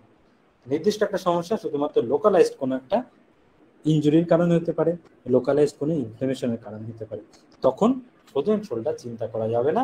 তখন চিন্তা করতে হবে ওই যে আগে বলে আসলাম তিনটা রোগ, একটা হচ্ছে যে আমার ইমপিচমেন্ট সিনড্রোম, দুই হচ্ছে যে আমার টিআর, আর তিন হচ্ছে যে ক্যালসিফিক টেন্ডোনাইটিস। এই তিনটার মধ্যে আলাদা করবো কিভাবে? ওই যে এক্সরে করব এবং এমআরআই করব এবং আল্ট্রাসোনোগ্রাম করব। যদি এক্সরে এমআরআই আল্ট্রাসোনোগ্রাম করে দেখি যে আমার ক্যালসিয়াম ফোটায় ফোটায় জমে আছে, তাহলে ক্যালসিফিক টেন্ডোনাইটিস। আর যদি এক্সরেতে তো বলতে পারবে না, এমআরআই কিংবা আল্ট্রাসোনোগ্রাম বললো যে ছিঁড়ে গেছে, তাহলে টিআর। আর যদি ছেড়েও নাই, ক্যালসিয়ামও জমে নাই, তাহলে বলবো যে এমনি ইমপিঞ্জমেন্ট হয়ে গেছে, এটা আটকে গেছে, এই কারণে ব্যথা করতেছে। তাহলে আমাদের হাতের এই যে চারটা কনফিউজিং রোগ, এটা কি আপনারা ক্লিয়ার হয়েছেন? জি। ওকে, ঠিক আছে। তাহলে এবার আমরা যেহেতু ক্লিয়ার হয়ে গেছি, তারপর লাস্ট হচ্ছে আমাদের ফ্রোজেন শোল্ডারের ম্যানেজমেন্ট। ফ্রোজেন শোল্ডারের ম্যানেজমেন্ট আসলে আমাদের মেইন ম্যানেজমেন্ট হচ্ছে যে আমাদের এই যে হাত জমে গেছে, এই জমে যাওয়া হাতকে আমাদের আবার গলাইতে হবে। এটা কিভাবে আমরা ফিজিওথেরাপি করে আস্তে আস্তে আস্তে আস্তে করতে পারি।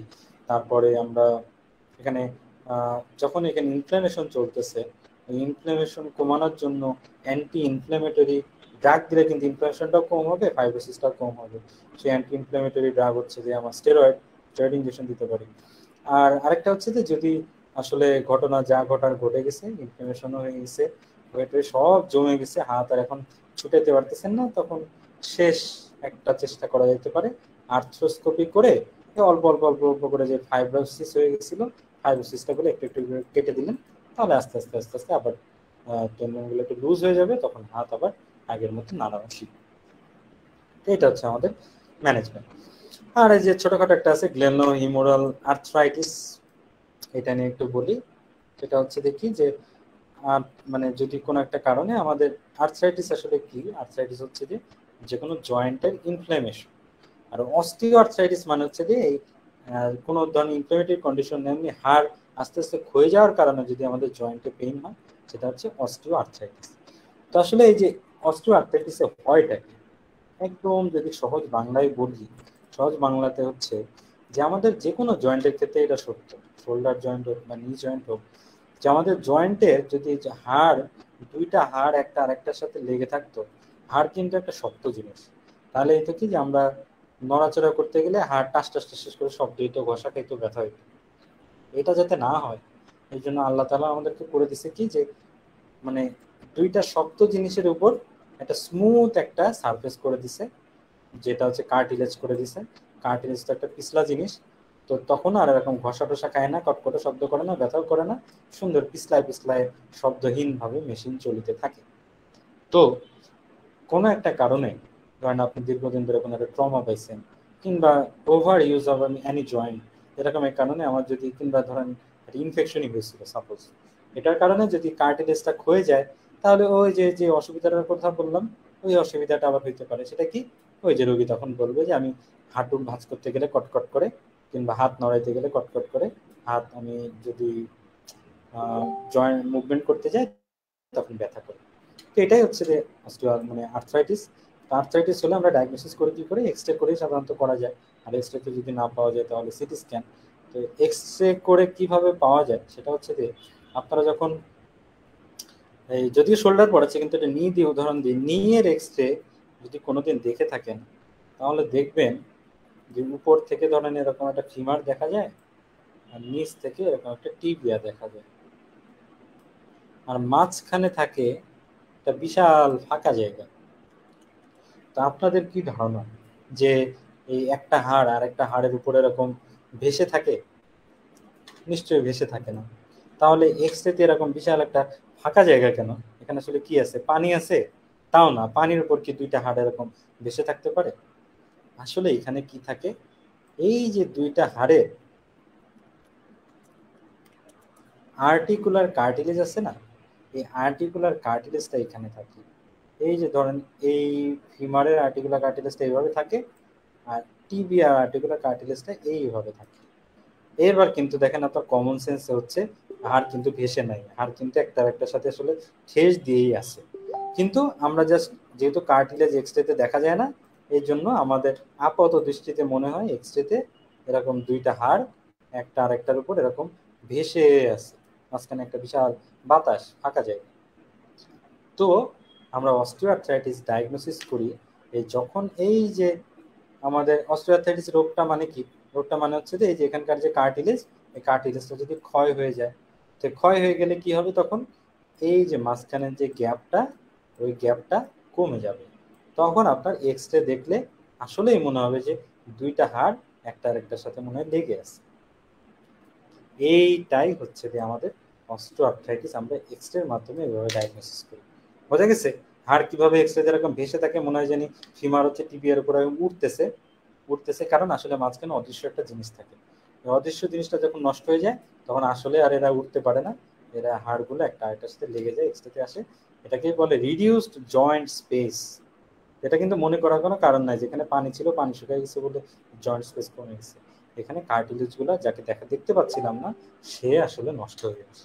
তো ঠিক সেম এখানে আমরা শোল্ডারের ক্ষেত্রেও আমরা এক্সরেতে যদি দেখি যে রিডিউস জয়েন্ট স্পেস, তাহলে আমরা ডায়াগনোসিস করতে পারি। আর ট্রিটমেন্ট আর কি, যদি এমন হয় যে হালকার উপর ঝাপসা ক্ষতি হয়েছে, রোগী এমনি ব্যথা আছে কিন্তু নড়াচড়া করতে পারে, তাহলে পেন কিলার টেন কিলার দিয়ে রোগীকে বলে দেওয়া যেতে পারে, ঠিক আছে ফিজিওথেরাপি নেন, পেন কিলার খান, এভাবেই চলতে থাকুক। আর যদি এমন হয় যে আসলে এতটাই জয়েন্ট ড্যামেজ হয়ে গেছে যে আসলে আমাদের ওই মুভমেন্ট আস্তে আস্তে রেস্ট্রিক্টেড হয়ে যাচ্ছে, তখন তো আসলে রোগীকে আর এইভাবে ফেলে রাখা যাবে না, তখন অপারেশন করে আমাদের জয়েন্টটা রিপ্লেস করতে হবে। এটাই হচ্ছে টোটাল হিপ রিপ্লেসমেন্টের মতোই টোটাল শোল্ডার রিপ্লেসমেন্ট। তো আবারও একই কোশ্চেন, পায়ের সাথে যদি আপনারা মিলান যে কখন টোটাল হয় আর কখন হেমি রিপ্লেসমেন্ট হয়, ওই পায়ের মতোই, যদি ইয়াং ফিট পেশেন্ট যার অনেক ধরনের নড়াচড়া করা দরকার তার জন্য টোটাল, আর যে হচ্ছে যে কোমরবিড পেশেন্ট যত নড়াচড়া করা দরকার নেই, অত হাতের উপরে অনেক চাপ দেয় না, তাহলে তার জন্য হেমি। ঠিক আছে। এরপরে একটা আমাদের ছোটখাটো একটা ডিজিজ, সেটা হচ্ছে পার্সোনেস টার্নার সিনড্রোম। এটাও সেই ওই ইএমআরসিএস এ কি একটা কারণে জানি অত দেয় না, কিন্তু পাস টেস্ট কি একটা কারণে এটার কি পাইছে এটার উপর অনেক কোশ্চেন দেয়। আর রিকল টিকল গেটে আমি আসলে পাই নাই যে পার্সোনেস টার্নার সিনড্রোম আসলে আসছিল কিনা, কিন্তু কিছু মডেল টেস্টে এটা সম্পর্কে জানা যায়, আমরা এটা দিয়ে রাখছি। তো এটা কি, সেটা হচ্ছে যে এটা আসলে একটা ইডিওপ্যাথিক, মানে আমাদের এই রোগটার সাথে ওই যে আমাদের বেলস পালসি আছে না রোগটা, ওইটার একটা মিল আছে। সেটা হচ্ছে যে হঠাৎ করে বলা নেই ক নেই, একদিন হঠাৎ করে ঘুম থেকে উঠে দেখলেন মুখ বাঁকাই গেছে, হঠাৎ করে আপনার ফেসিয়াল নার্ভটা একদম ড্যামেজ হয়ে গেছে, তখন ওই যে বেলস পালসি। ঠিক সেরকম পার্সোনেস টার্নার সিনড্রোমে হয় যে বলা নেই ক নেই, হঠাৎ করে একদিন ঘুম থেকে উঠে দেখলেন যে আপনার ব্রাকিয়াল প্লেক্সাস, আপনার নিউরোপ্যাথিক হয়ে ব্রাকিয়াল প্লেক্সাস ড্যামেজ হয়ে গেছে। হঠাৎ করে কয়েকদিন জ্বর টর হইলো, যে পোস্ট ইনফেকশাস পোস্ট ট্রমাটিক জ্বর টর হইলো, তারপরে একদিন ঘুম থেকে দেখলেন যে হাত আর নাড়াতে পারতেছেন না, তখন দেখলেন যে না ব্রাকিয়াল প্লেক্সাস ইনজুরি হয়েছে। তো এই যে ইডিওপ্যাথিক কারণে এবং অটো ইমিউন ইনফ্লামেশনের কারণে ব্রাকিয়াল প্লেক্সাসের নিউরোপ্যাথি, এটাকেই বলে পার্সোনেজ টার্নার সিনড্রোম। তো সিনারিওতে আপনাদের এরকমই থাকবে যে এরকম একটা লোক, তার কোনো ধরনের ট্রমা হিস্ট্রি নাই, একটু হালকা ঠান্ডা লাগছিল একদিন, তারপরে 2 দিন পরে একদিন হঠাৎ করে ঘুম থেকে উঠে দেখে যে হাত নাড়াইতে পারতেছে না, পরে সিটি স্ক্যান করে দেখা গেল যে না স্ট্রোক হয় নাই। স্ট্রোক হয় নাই তাহলে হাত নাড়াতে পারতেছে না কেন, তার মানে আসলে তার পেরিফেরাল নিউরোপ্যাথি হয়ে গেছে। এটা ম্যানেজমেন্ট কি, ম্যানেজমেন্ট হচ্ছে যে এই আমরা ব্যথার ওষুধ দিতে পারি। আর টেন্স আছে ট্রান্স কিউটেনাস ইলেকট্রিক নিউরাল স্টিমুলেশন, একটা আছে যেটা হচ্ছে যে আমরা কোনো একটা নিউরোপ্যাথি যদি হয়, তাহলে আমরা ওই নার্ভ বরাবর খুবই লো ভোল্টেজে যদি একটু অল্প অল্প করে কারেন্টের শক দিই, তখন আস্তে আস্তে আস্তে আস্তে কিন্তু নার্ভের আবার এই সিগন্যাল ট্রানডাকশন কিংবা সিগন্যাল কন্ডাকশন করার ক্ষমতাটা ফিরে চলে আসতে পারে। এই জন্য নিউরোপ্যাথি যে কোনো ধরনের টেন্স খুবই ভালো একটা থেরাপি, আর এর সাথে ফিজিওথেরাপি নিলে এটা ঠিক হয়ে যায়। তো এরপরে আমাদের এতক্ষণ গেল হচ্ছে বিভিন্ন ধরনের ভাঙাচোরা টানা হিচড়া এই জাতীয়, এরপরে আমাদের আসতেছে হচ্ছে যে মেটাবলিক কয়েকটা ডিজিজ, যেখানে সিস্টেমিক বিভিন্ন কারণে আমাদের হাড় অটোমেটিকভাবে নষ্ট হয়ে যাচ্ছে। তো প্রথম রোগ, এখন আমাদের প্রথমে আমরা এই রোগগুলোর সম্পর্কে পড়ব, এরপরে মেনলি যেটা ইএমআরসিএস এ আসে যে এই প্রত্যেকটা রোগের আমার যেগুলো ল্যাবরেটরি প্রোফাইল, যে ইনভেস্টিগেশন প্রোফাইলের যে পার্থক্যগুলো, যে কোনোটাতে ক্যালসিয়াম বেড়ে যাবে, কোনোটাতে অ্যালকালিন ফসফরাস বেড়ে যাবে, কোনোটাতে সব নর্মাল আসবে, এই যে ব্যাপারগুলো, এই জিনিসটা ইএমআরসিএস এ এমআরসিএস পরীক্ষাতে সবচেয়ে বেশি আসে।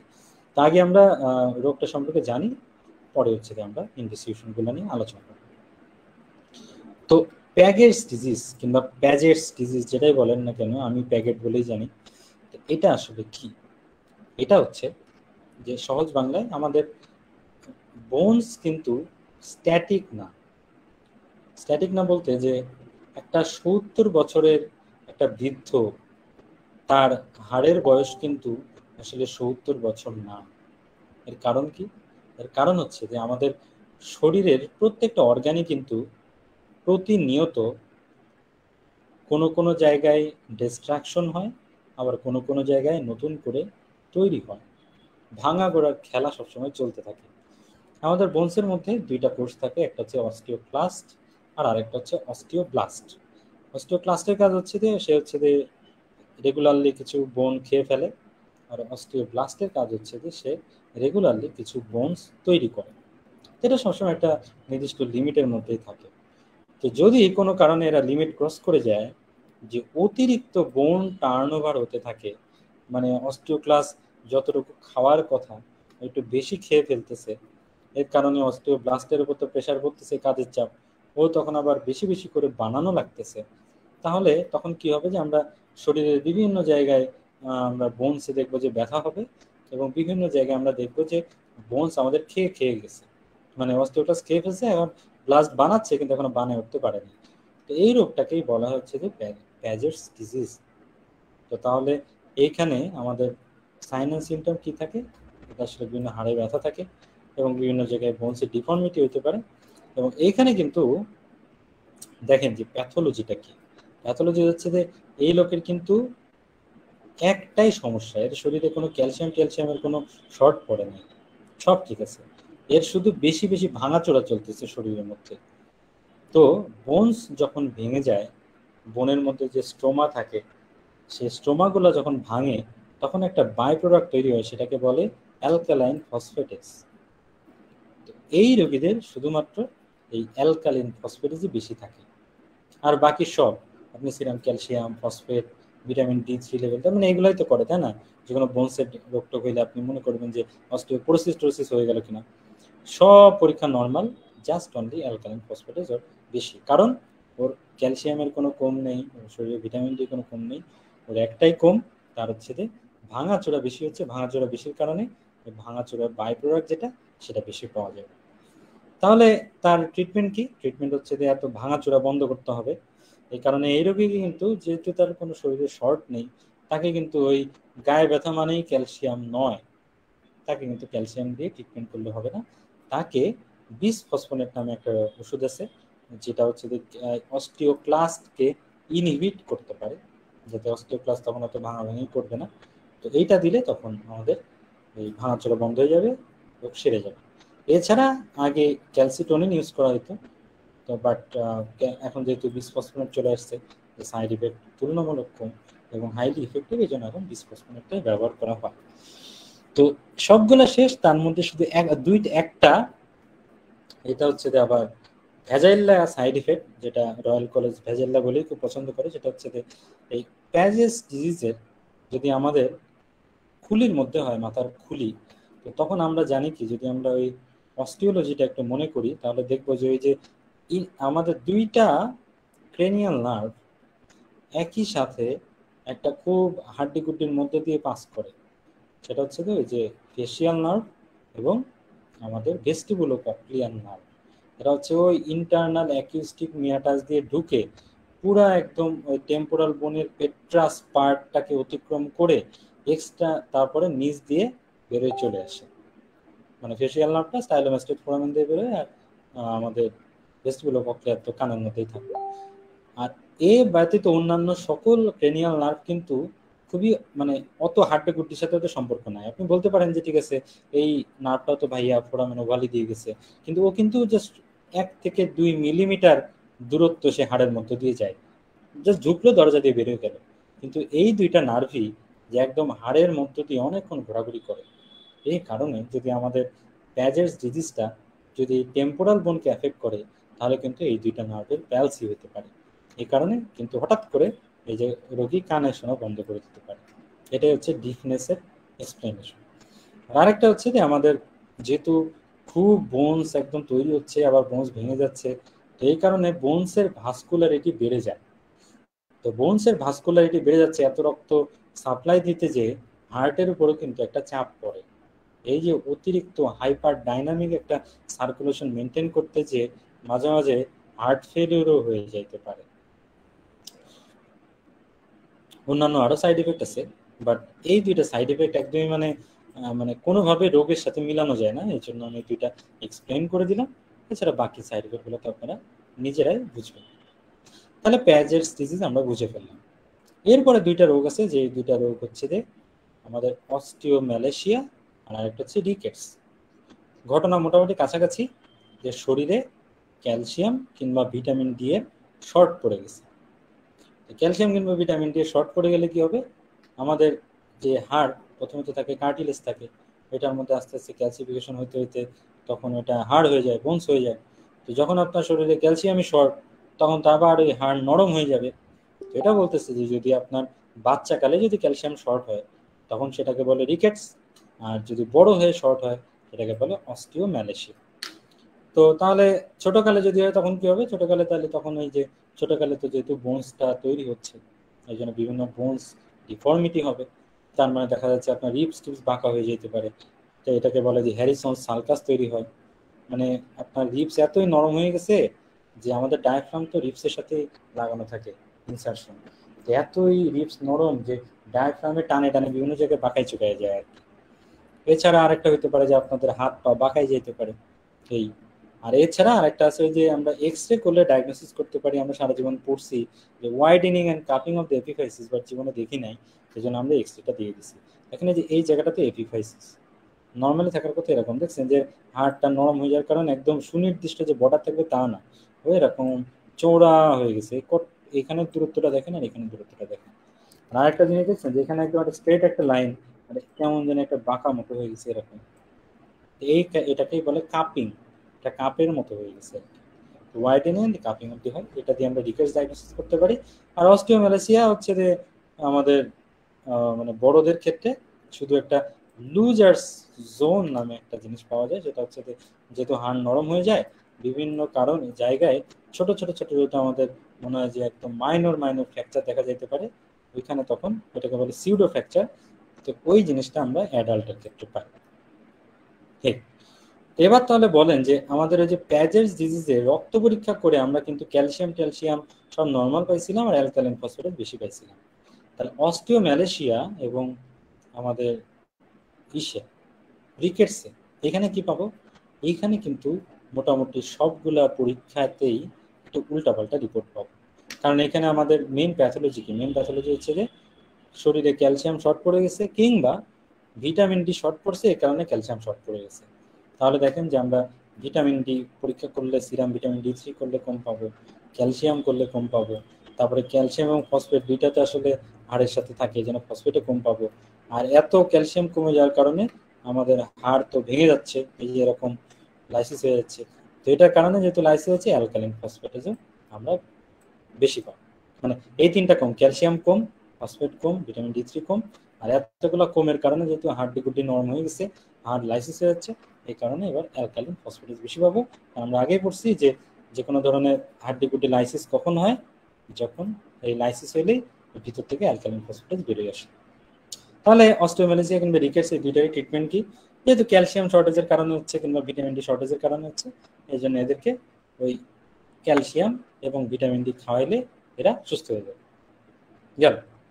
এরপরে আমরা মাঝখানে একটু রোগটা একটু স্কিপ করে যাচ্ছি, কারণ একই সূত্রে গাঁথা যে তিনটা রোগ, এগুলো আমরা একটা করে যাবো।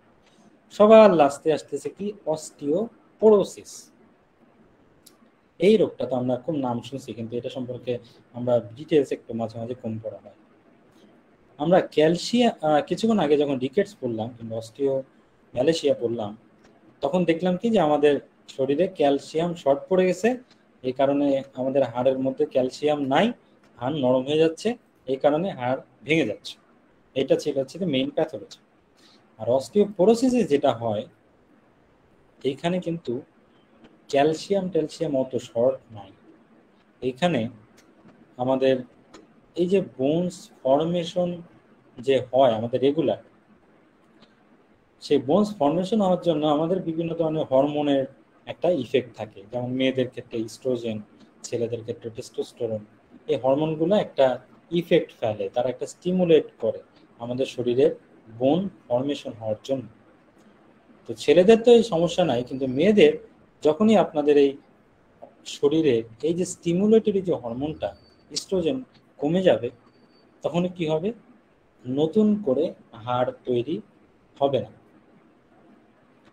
এখন নতুন করে হাড় তৈরি হয় নাই, কিন্তু শরীরে তো ক্যালসিয়ামের তো কোনো শর্ট নাই, ঠিক কিনা? ওর ঝামেলা হচ্ছে তো ওর হাড় তৈরি হচ্ছে না, এটাই ওর সমস্যা। এই কারণে ওর হাড় হয়ে যাবে হচ্ছে যে এরকম ফুটা ফুটা ফুটা ফুটা, মানে নর্মালি অবস্থায় কি থাকতো যে অনেকগুলা চিকন চিকন চিকন চিকন চিকন চিকন চিকন এরকম অনেকগুলা হাড়ের ক্রিস্টাল ক্রিস্টাল নিয়ে নিয়ে আপনার টোটাল বোনসটা তৈরি হচ্ছে। তো যখনই আপনার হাড় নতুন করে তৈরি হচ্ছে না, তখনই কি এই এই যে ছোট ছোট ছোট ছোট ফাইবারের সংখ্যা কমে যাচ্ছে। তো কমে গেলে তখন আগে হাড়টা দেখতে মনে হতো যে একদম এরকম টাইট, মানে অনেকগুলা ছোট ছোট ছোট ছোট ফুটা। আর এখন আপনি হাড়টা মাইক্রোস্কোপে নিলে দেখবেন অনেক বড় বড় বড় বড় ফুটা। আর এই যে বড় বড় ফুটা, এই কারণে এই কারণে রোগটা নাম অস্টিওপোরোসিস। এখন এইখানে একটা ব্যাপার খেয়াল করেন, এই রোগীর কিন্তু ক্যালসিয়াম কিংবা ভিটামিন ডি এর কোনো শর্ট নাই, তাই না? এই কারণে এই রোগীর সমস্যা তো শুধু হাড় তৈরি হয় না, কেন হয় না, বিভিন্ন হরমোনাল কারণে হয় না, কিন্তু তার শরীরে ক্যালসিয়ামের কোনো শর্ট নাই। এই কারণে হাড় ফুটা ফুটা, কিন্তু এই ফুটা হয়ে যাওয়ার যতটুকু হাড়ই আছে, এই হাড়গুলারে আপনি যদি তুলে এনে এটার মধ্যে ক্যালসিয়ামের কত পার্সেন্ট ক্যালসিয়াম আছে আপনি যদি মাপেন, দেখবেন যে একদম সুস্থ মানুষের যতটুকু হাড় আছে, মানে ক্যালসিয়াম থাকে, যত পার্সেন্ট ক্যালসিয়াম থাকে হাড়ের মধ্যে, এর তত পার্সেন্টই আছে। তার মানে বোঝা গেছে অস্টিওপোরোসিস এবং আমাদের ম্যালেশিয়ার পার্থক্য। ম্যালেশিয়ার পার্থক্য হচ্ছে যে হাড় একদম হাড়ের মতোই আছে, কিন্তু ক্যালসিয়ামের অভাবে পুরা জিনিসটাই নরম হয়ে গেছে। তার মানে হাড়ের কোয়ান্টিটি ঠিক আছে, কিন্তু কোয়ালিটির মধ্যে কেমন যেন একটা ঘাপলা। আর অস্টিওপোরোসিসে আমার হাড় তৈরি হচ্ছে না, তার মানে হাড়ের কোয়ান্টিটিতেই শর্ট, কিন্তু যতটুকু হাড় আছে তার কোয়ালিটি কিন্তু ভালো আছে, মানে এর মধ্যে ক্যালসিয়াম ট্যালসিয়ামের পরিমাণ কিন্তু ঠিক আছে। তো এখানে কিন্তু আবার আবার আরেকটা হচ্ছে যে এখানে কিন্তু হাড় তৈরি হওয়াতে সমস্যা, আর ওই যে প্যাজের সিরিজের মতো আর ভাঙাচোরা জনিত সমস্যাও তো নাই। এই কারণে অস্টিওপোরোসিস এমন একটা রোগ, যেহেতু তার ক্যালসিয়াম শর্ট নাই, এই জন্য তার রক্ত পরীক্ষা করলে ক্যালসিয়াম নর্মাল পাওয়া যাবে, ফসফেট নর্মাল পাওয়া যাবে, ভিটামিন ডি3 কোনো কোনো ক্ষেত্রে নর্মাল, কোনো কোনো ক্ষেত্রে হালকা একটু কম পাওয়া যাবে, এবং অ্যালকালিন ফসফেটে, যেখানে তো ভাঙাচোরা জাতীয় কোনো ঝামেলার কারণে হাড় এরকম ফুটা হয়ে যায় না, তৈরি হচ্ছে না বলে ফুটা হয়েছে, তো তাহলে এখানে অ্যালকালিন ফসফেটেজও নর্মাল পাওয়া যাবে। তাহলে এইবার আমাদের এই চার্টটা একটু খেয়াল করে দেখেন, ভেরি ইম্পর্টেন্ট। দেখেন অস্টিওপোরোসিসে calcium normal, phosphate normal, alkaline phosphorus normal, vitamin D three normal, parathyroid সব নর্মাল। এই ব্যাপারটাই কিন্তু ইসে আসে হেমাসিস পরীক্ষায়, কারণ আমাদের কেন জানি মাথার মধ্যে বিশ্বাস হইতে চায় না যে অস্টিওপোরোসিস একটা রোগ, এর হাড় তৈরি হচ্ছে না, এরকম হাড় নরম হয়ে গেছে, ক্যালসিয়াম কেন কম থাকবে বাবা, আমরা তো রোগ হইলে ক্যালসিয়ামের ডিব্বা ধরাই দিই। কিন্তু আসলে ঘটনা আসলে তাই, এর শরীরে ক্যালসিয়াম ফসফেটের কোনো শর্ট থাকে না, সব নর্মাল। কিন্তু অস্টিওম্যালাসিয়াতে দেখেন ক্যালসিয়াম কিন্তু কম থাকে, তারপরে ফসফেটও কিন্তু কম থাকে, কোনো কোনো ক্ষেত্রে বেশি হইতে পারে। কখন বেশি হইতে পারে, এই যে অস্টিওম্যালাসিয়াতে যখন ক্যালসিয়ামটা কমে যাচ্ছে, তোর কারণে তখন যে প্যারাথিরয়েড হরমোন বেড়ে যাবে, প্যারাথিরয়েড হরমোনের কারণে তখন আবার আমাদের ফসফেটটা বেড়ে যেতে পারে। আর এদিকে যেহেতু ওই যে হাড় ভেঙে যাচ্ছে, অ্যালকালিন ফসফেটেজ বেশি, যেটা বুঝাই আসলাম।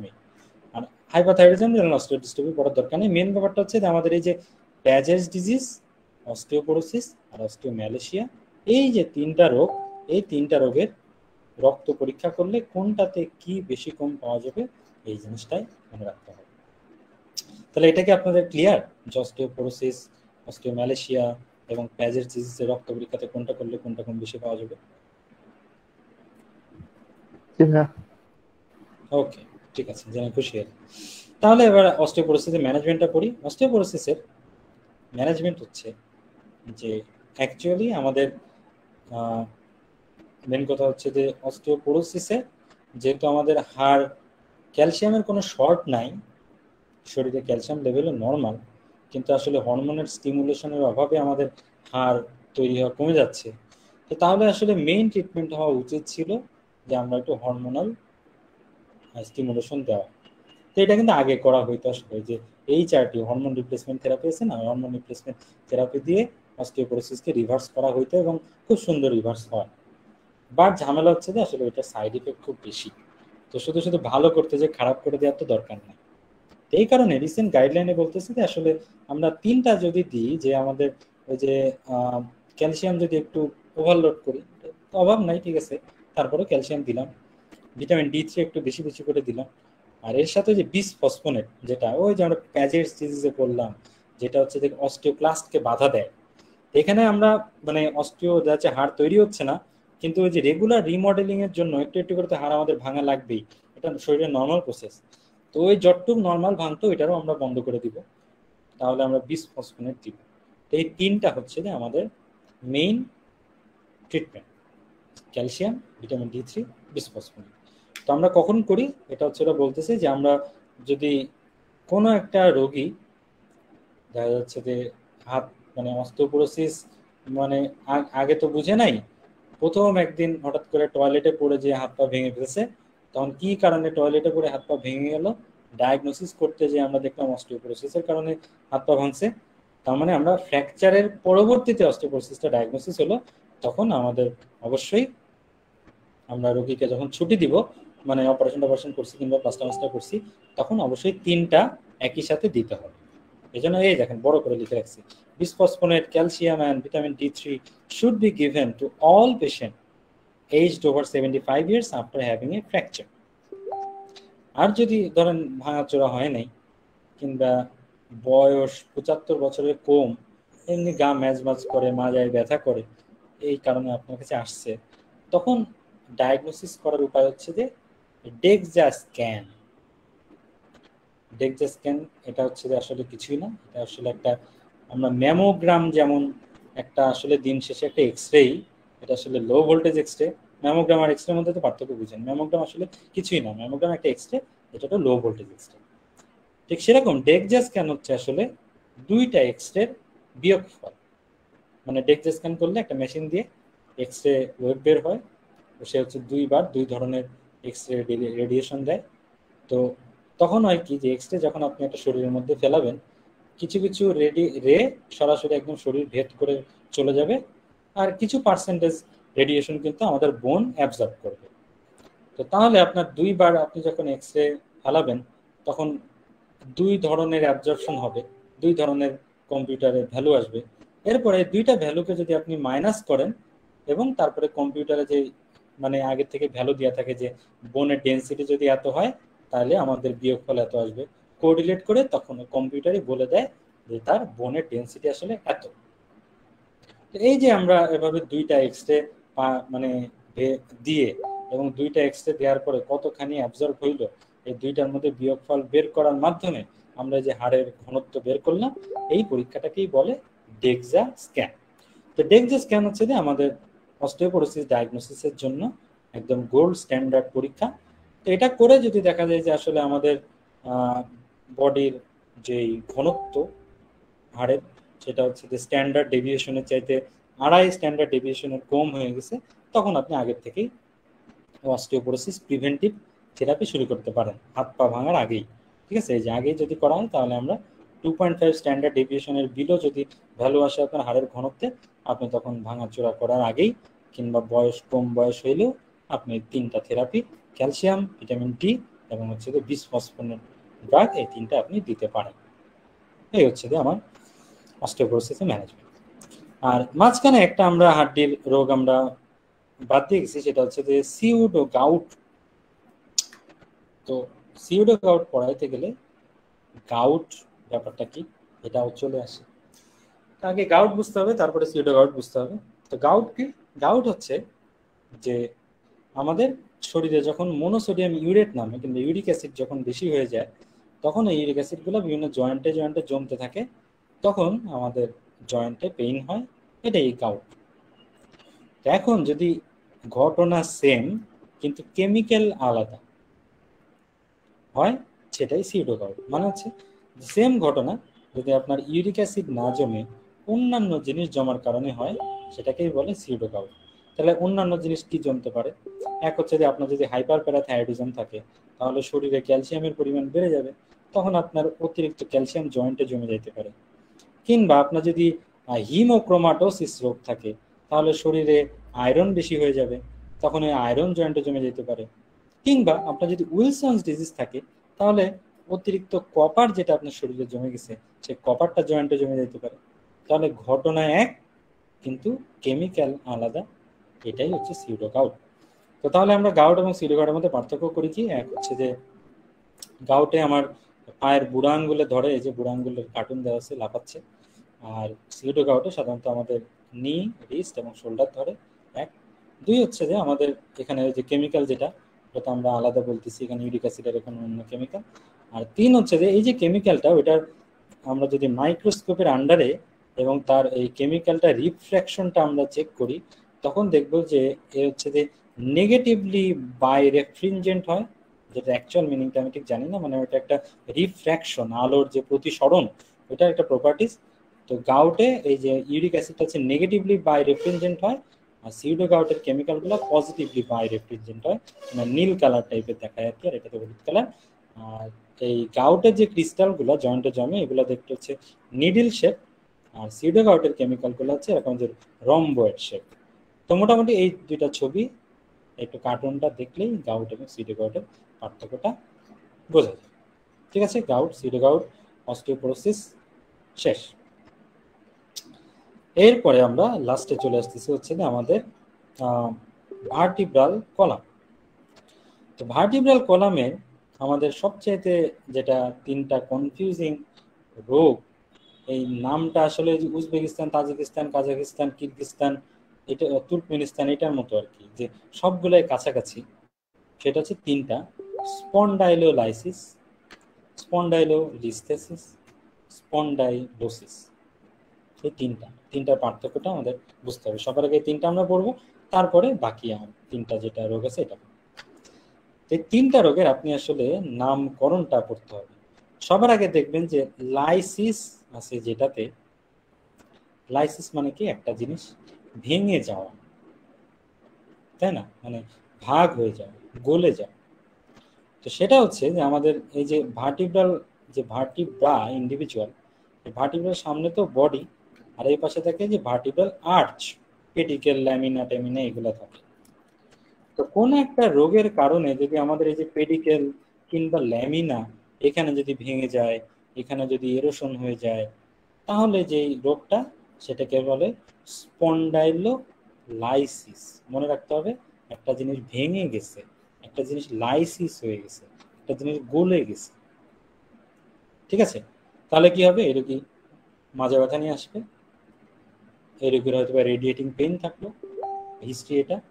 আপনি এক্স রে করে দেখতে পারলেন যে ভার্টিব্রাল বডি টডি সব ঠিক আছে, হঠাৎ করে এই যে পিছনের দিকে যে পেডিকেল, ল্যামিনা, প্রসিস্টোসিস আছে, এইখানে একটা জায়গায় আপনার মনে হচ্ছে অস্টিওপেনিয়া হয়েছে, কিংবা এখানে একটা লাইসিস হয়ে একটা হাড় নাই হয়ে গেছে। যে আপনি যে ছবিটা দেখেন তাহলে বুঝবেন। দেখছেন, এই যে এখানে হাড্ডি আছে, এখানে হাড্ডি নাই হয়ে গেছে, তো তার মানে এটা লাইসিস। স্পন্ডাইলোলিস, এরপর আসি আমরা লোসিস, যেটা লিস্থেসিসে পড়ে আসবে। লোসিস মানে হচ্ছে এটা আসলে কিছুই না, এখানে তো লাইসিস মাইসিস না, এখানে শুধু লোসিস আছে। তো অ্যানকাইলোসিং স্পন্ডাইলোসিস মানে হচ্ছে যে আপনার যদি হাড় ক্ষয়ে যায়, এখানে যদি ডিজেনারেশন হয়ে যায়, সেটাকে বলে স্পন্ডাইলোসিস। তাহলে এইখানে আপনি আবারও রোগী মাজায় ব্যথা নিয়ে আসবে, মাজা নড়াইতে পারতেছেন, এই আপনি এক্স রে করে দেখলেন যে আগে ছিল কি, এই যে পিছনে যে পেডিকেল, ভার্টিব্রা যে পেডিকেল থাকে, ল্যামিনা থাকে, এই পোর্শনগুলো ইনজুরি হয়েছে। আর স্পন্ডাইলোসিসে দেখলেন যে ভার্টিব্রা এই যে বডিতে ইনজুরি হয়েছে, কিংবা এই ইন্টারভার্টিব্রাল ডিস্ক, যেটা এই ইন্টারভার্টিব্রাল ডিস্ক হচ্ছে যে রিডিউস হয়ে গেছে, দুইটার মাঝখানে গ্যাপ কমে গেছে, কিংবা আপনার এই যে ভার্টিব্রাটা একদম সুন্দর চার কোণা থাকার কথা, ভার্টিব্রা এরকম চ্যাপটা হয়ে গেছে, কিংবা মাঝে মাঝে দেখা যায় যে কিছু বনি আউটগ্রোথ হয়ে গেছে, এরকম করে চ্যাপটা হয়ে এই রকম করে এরকম বনি আউটগ্রোথ, অস্টিওফাইট তৈরি হয়েছে, মানে ডিজেনারেশন হয়ে গেছে ভার্টিব্রাল বডি, তাহলে সেটা হচ্ছে স্পন্ডাইলোসিস। আর সবার লাস্ট হচ্ছে লিস্থেসিস। লিস্থেসিস মানে হচ্ছে যে আসলে হাড় এখানে এরকম কোনো ড্যামেজ ট্যামেজ হয় নাই, কিন্তু এই যে ভার্টিব্রা একটা আরেকটার উপর একদম বরাবর ছিল, তাই না, একটার উপর একটা সরল রেখা, তো কোনো একটা কারণে আপনি এমন জোরে একটা লাফ দিছেন, কিংবা পিছন থেকে আপনাকে মাজায় এত জোরে একটা লাথি দিছে, লাথি দেওয়ার কারণে কি হয়েছে, যে আগে যে ভার্টিব্রা গুলো একদম বরাবর ছিল না থেকে এই নিচের ভার্টিব্রা উপরের থেকে সামনে চলে আসছে, ধরেন এরকম হয়ে গেছে যে দুইটা ভার্টিব্রা বরাবর আছে, একটা ভার্টিব্রা আগায় চলে গেছে, এটাকে বলে স্পন্ডাইলোলিস্থেসিস। তো স্পন্ডাইলোলিস্থেসিসের আপনাদের সিনারিওতে এইভাবে দেয়া থাকে যে একটা সাধারণত দেয়া থাকে একটা ইয়াং পেশেন্ট, ইএমআরসিস এর কোশ্চেনটাতে যেরকম আছে যে হঠাৎ করে একটা লং জাম্প দিছে, লং জাম্প দেওয়ার পরে মাজায় বিশাল ব্যথা শুরু হয়ে গেছে, ব্যথা শুরু হয়ে যাওয়ার পরে তারপরে তার পিঠে একটু পালপেট করে দেখা গেল যে হঠাৎ করে একটা হাড় একটু মনে হচ্ছে বেশি উপরের দিকে উঠে আসছে। তাহলে কি রোগ হয়েছে? তো একটা হাড় একটু বিশের দিকে উঠে চলে আসছে, তার মানে কি এটা আগায় গেছে আর কি, হাড়টি আগায় গেছে কিংবা পিছায় গেছে, তার মানে লিস্থেসিস। তাহলে বোঝা গেল স্পন্ডাইলোলাইসিস মানে কি, লোসিস মানে কি, আর লিস্থেসিস মানে কি। ক্লিয়ার হয়েছেন সবাই? ক্লিয়ার হইলে হ্যাঁ বলেন, না হইলে না বলেন।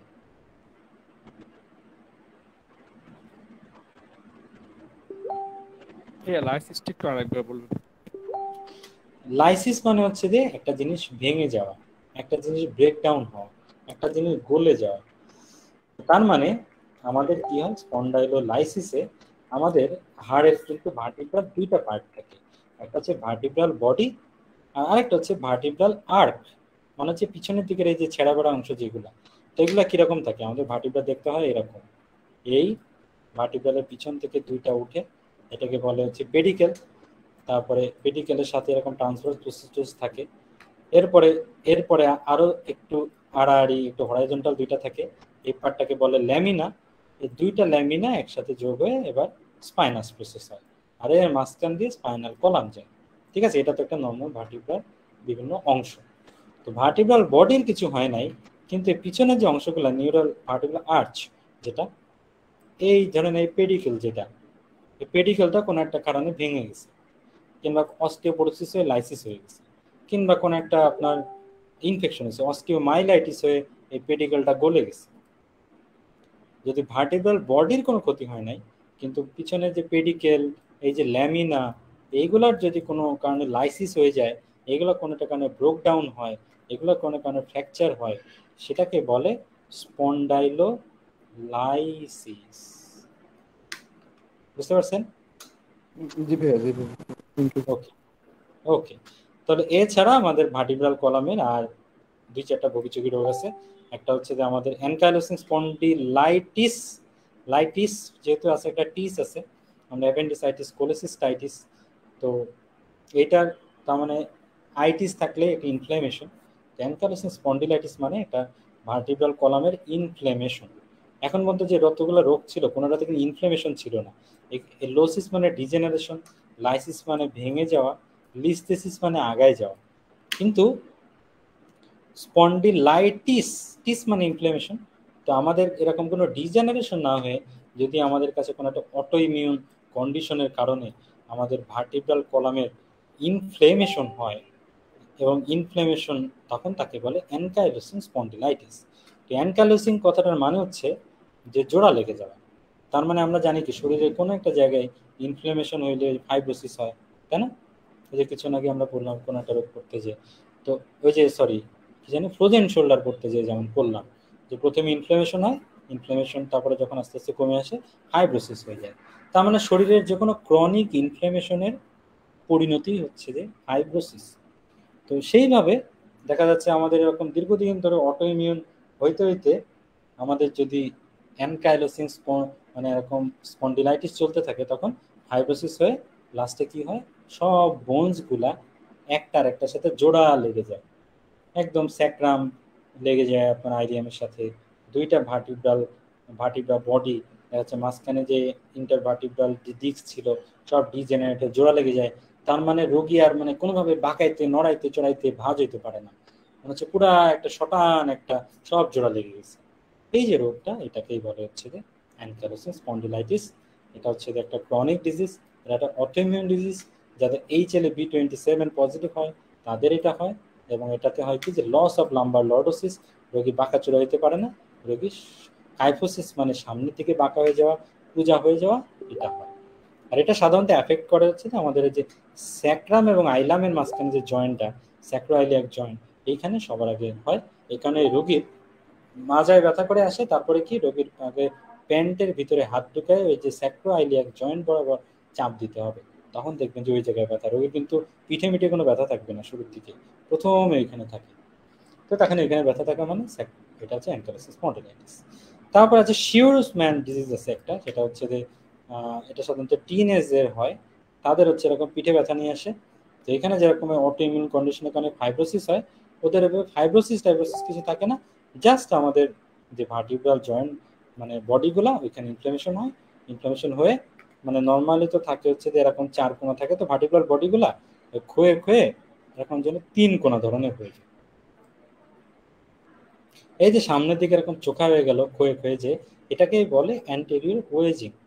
এটা হয় আর কি। তো এটা আসলে আস্তে আস্তে ফিজিওথেরাপি পেন কিলার দিলে সেলফ লিমিটিং ডিজিজ ঠিক হয়ে যায়।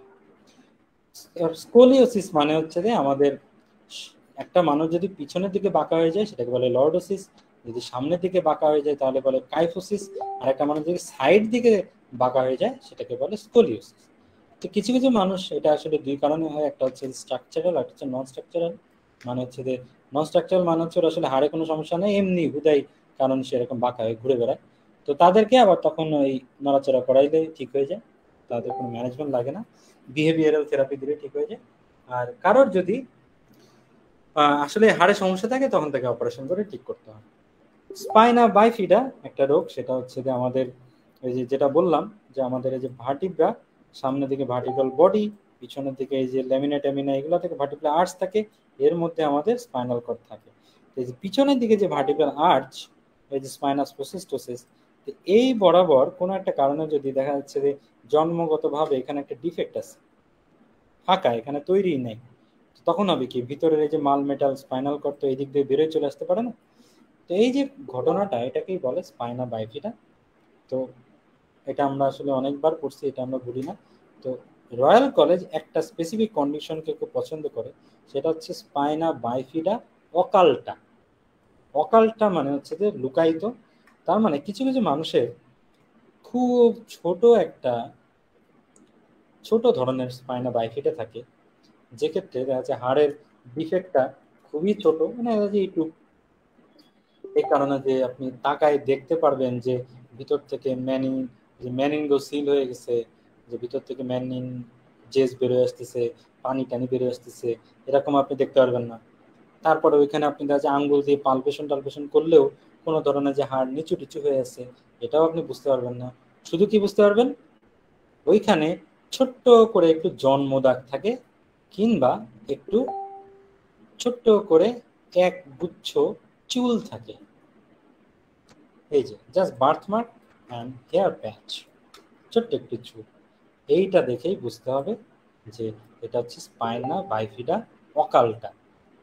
তো তাহলে কিন্তু এটা তখন মানে এটা হচ্ছে ডায়াগনোসিস স্পাইনা বাইফিডা। তো এরকম ভাবে সিনারিও দিয়ে দেয় যে আপনার কাছে একটা পেডিয়াট্রিক্সের একটা বাচ্চা আসলো, তো পেডিয়াট্রিশিয়ান রেফার করছে, তো তার কোনো সমস্যা নাই, তার শুধু পিঠে একটা চুল আছে, আর আপনার ডায়াগনোসিস কি, আপনি সুন্দর করে ওই যে স্কিন ডিজিজ মিজিজ বিভিন্ন দিয়ে দিয়ে দিলেন, কিন্তু আসলে একটা ডায়াগনোসিস হচ্ছে স্পাইনা বাইফিডা অকালটা। ঠিক আছে, এর সাথে শেষ হয়ে গেল আমাদের ভার্টিব্রাল কলামের সব রোগ। স্পাইনাল ডিসঅর্ডারে এগুলো আসলে অনেকবার পড়ছি, এই জন্য এটা সেলফ এক্সপ্লেনেটরি, তো এই জন্য আমি একটু স্কিপ করে গেলাম। হ্যাঁ, মানে এটা যেটা আপনি পড়লেই বুঝবেন সেটা তো আসলে নতুন করে বলার কিছু নেই, এই জন্য আমি স্কিপ করে যাচ্ছি। এরপরে আসে হচ্ছে যে ডার্মাটোম। তো আমাদের শরীরের ওই যে আমরা তো এটা মেডিসিনে ডার্মাটোম না পড়ে জীবনে কেউ পাশ করি নাই, তো এমআরসিএসে আবার ডার্মাটোমও আসে, মায়োটোমও আসে।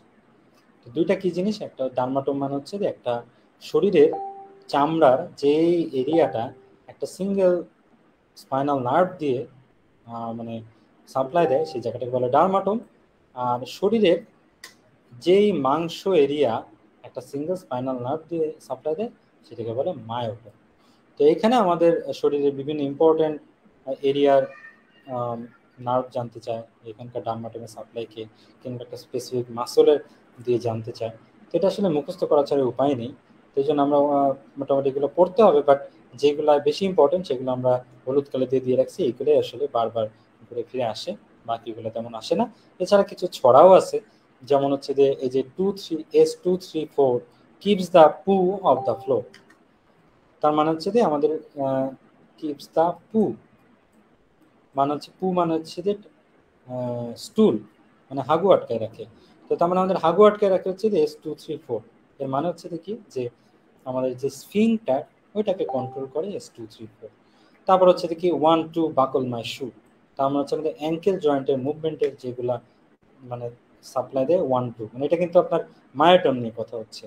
তারপরে 3-4 কিক দ্য ডোর, তার মানে আমাদের দরজায় লাথি দেওয়ার জন্য কি নি জয়েন্টের এক্সটেনশন করতে হয়, তাহলে আমাদের নি এর এক্সটেনশনের জন্য যে মাসলগুলা কোয়াড্রিসেপস এগুলোকে সাপ্লাই দেয় 3 আর 4। তারপরে 5-6 পিক আপ দ্য স্টিক্স, আপনি একটা লাঠি তুলতে গেলে কি করতে হয়, আপনি এলবো ফ্লেক্স করতে হয়, এলবো ফ্লেকশনের জন্য যে মাসল তাকে সাপ্লাই দেয় 5 and 6। তো এইভাবে আর কি ছড়া টড়া করে এইগুলো মুখস্থ রাখতে হবে, এছাড়া আসলে এর কোনো সহজ উপায় নেই। স্ক্যাপুলার ফ্র্যাকচার এটা খুবই সহজ, যে আমাদের স্ক্যাপুলার ফ্র্যাকচার যদি হয় আমাদের আসলে ম্যানেজমেন্ট কি, রোগী আসলে আঘাত পেয়ে আসে তার আমরা এক্সরে করে বুঝে যাই। তো যদি এমন হয় যে এটা আমার স্ট্যাবল ফ্র্যাকচার, যে একদম ভেঙে চুরে গুঁড়া গুঁড়া হয়ে যায় নাই, একটা মাত্র ফ্র্যাকচার হয়েছে, এক্সরে করে রেখে দিলেই হয়ে যায়। আর যদি গুঁড়া দুরা হয়ে গেছে তখন আর কি ওপেন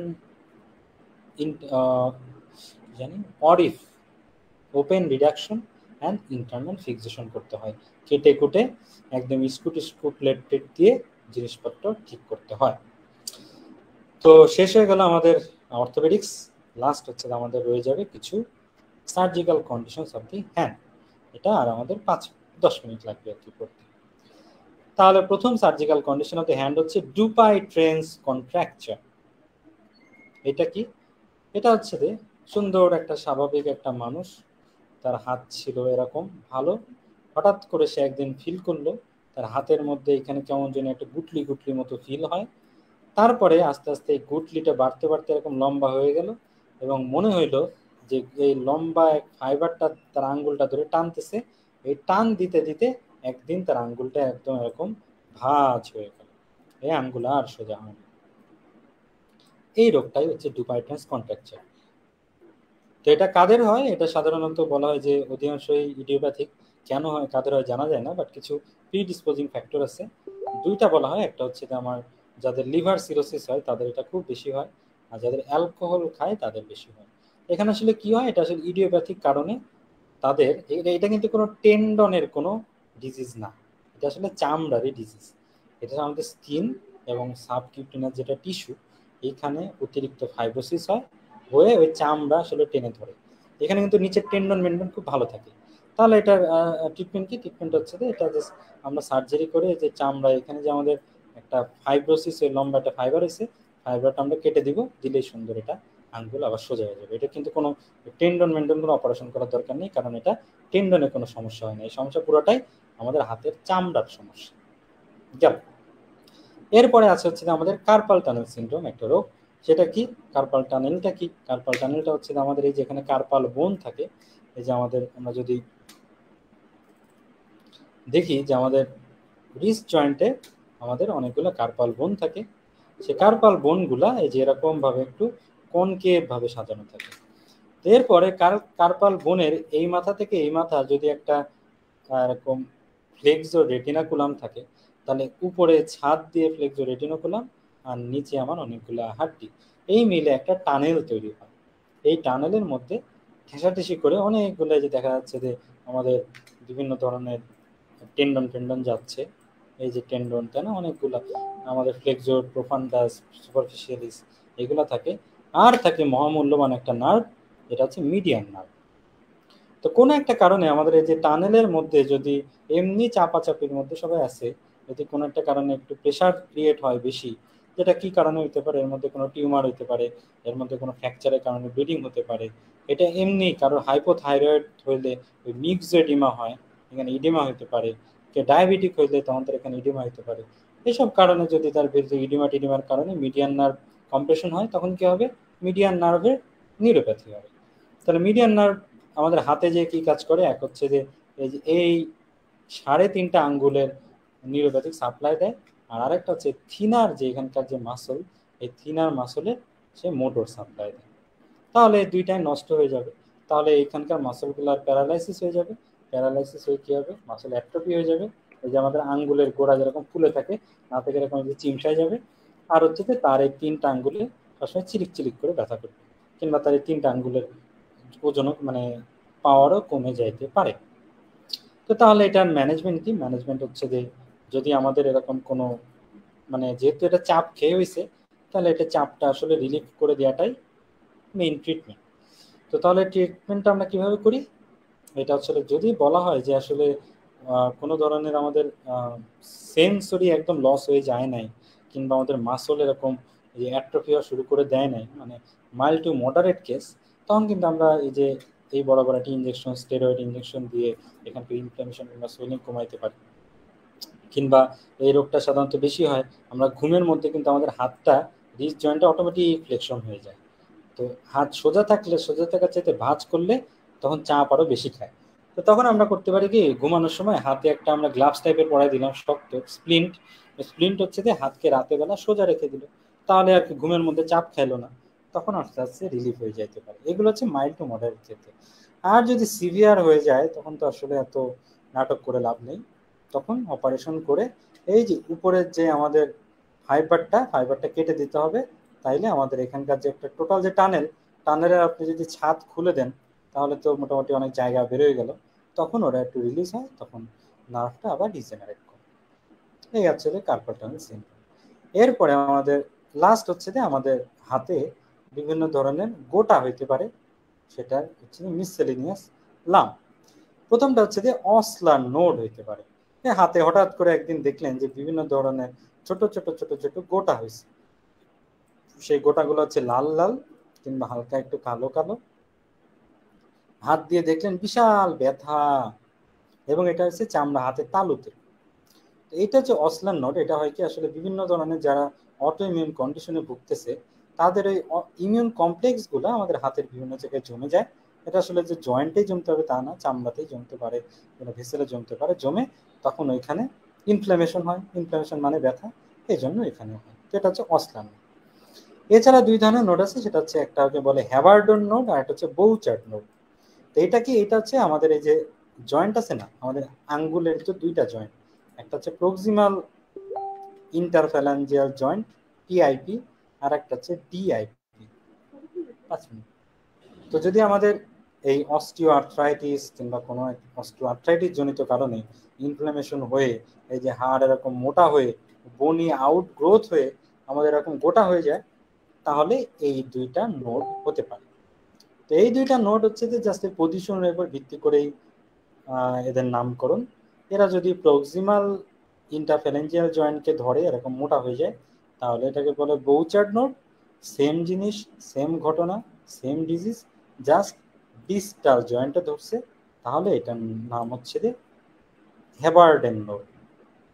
তা আমি মনে রাখতাম কিভাবে 2টার মধ্যে কোনটা কাছে কোনটা আছে? আমি মনে রাখতাম যে বউকে সবসময় একটু কাছে কাছে রাখতে ইচ্ছা করে, তো এই জন্য বউ হচ্ছে যে প্রক্সিমাল, আর হাবিকে সবসময় কিংবা হাজব্যান্ডকে দূরে দূরে রাখতে ইচ্ছা করে, এই জন্য হাবি কিংবা হ্যাভার্ড অ্যান্ড নোড হচ্ছে ডিস্টারি থাকে। খুবই ফালতু একটা আমি বানাইছি নিজে, আমি এটা নিজেও জানি, কিন্তু কি একটা কারণে জানি এটা আমার মনে থাকতো। তা আপনারা মনে রাখতে পারেন, কিংবা আপনাদের মনে হইলে নতুন একটা নিজেরা বানাইতেও পারেন আর কি। আমার জন্য এটা বেশ ইফেক্টিভ ছিল। আর লাস্ট আরেকটা, সেটা হচ্ছে গ্যাংলিয়ন। এটার তো ছবি লাগে না, জীবনে আমরা বহুতবার দেখছি একটা মানুষের হাতের এরকম ডরসাম এরিয়াতে হঠাৎ করে এরকম গুটলি হয়। সেটা হয় কি যে আমাদের টেন্ডনের যে সাইনোভিয়াল শীট থাকে ওর মধ্যে আমাদের বিভিন্ন কালেকশন হয়, তখন এরকম গুটলি হয়ে যায়, তখন মানুষজন মনে করে টিউমার। আসলে এটা টিউমার না, এটা আসলে localised collection within the synovial sheet. তো এটা ট্রিটমেন্ট হচ্ছে দেখি যে এটা আমরা বলা হয় যে আজকাল মিনিমাল ইনভেসিভের মাধ্যমে অ্যাসপিরেশন করে এখানে স্টেরয়েড দিয়ে দিলেও ঠিক হয়ে যায়। আর যদি আসলে এটা বারবার রিকার করে, কিংবা এটা আসলে আমাদের টেন্ডনের মুভমেন্টে সমস্যা করে, বেস্ট হচ্ছে যে এটা এক্সিশন করে দেওয়া। ঠিক আছে? তো এরই মাধ্যমে শেষ হয়ে গেল আমাদের হ্যান্ডের সকল কিছু। এর মাধ্যমে আমরা অনেক রিকল রাখছি, তো আপনারা নিজেরা সলভ করে নিন। এটা কারো কোনো পয়েন্টে যদি ঝামেলা হয় আমাকে জানিয়েন। বিশাল বড় একটা লেকচার আমরা 2 দিনে শেষ করলাম। তো এরপরে আপনারা নিজেরা একটু পড়েন, পড়ার পরে যদি আপনাদের মনে হয় যে কোনো পয়েন্টের সমস্যা, আমাকে গ্রুপে জানাবেন, গ্রুপ চ্যাটের মাধ্যমে জানাবেন। আমি এবং আবু নাহিদ মিলে এটা সলভ করে দেওয়ার চেষ্টা করব। সবাই শুভরাত্রি, সবাই ভালো থাকবেন, দোয়া করবেন। এবং ঈদ মোবারক। আমার ঈদের আগে কোনো ক্লাস নাই, আমার পক্ষ থেকে সবাইকে ঈদ মোবারক। সবাই ভালো থাকবেন। আপনিও ভালো থাকবেন, ঈদ মোবারক।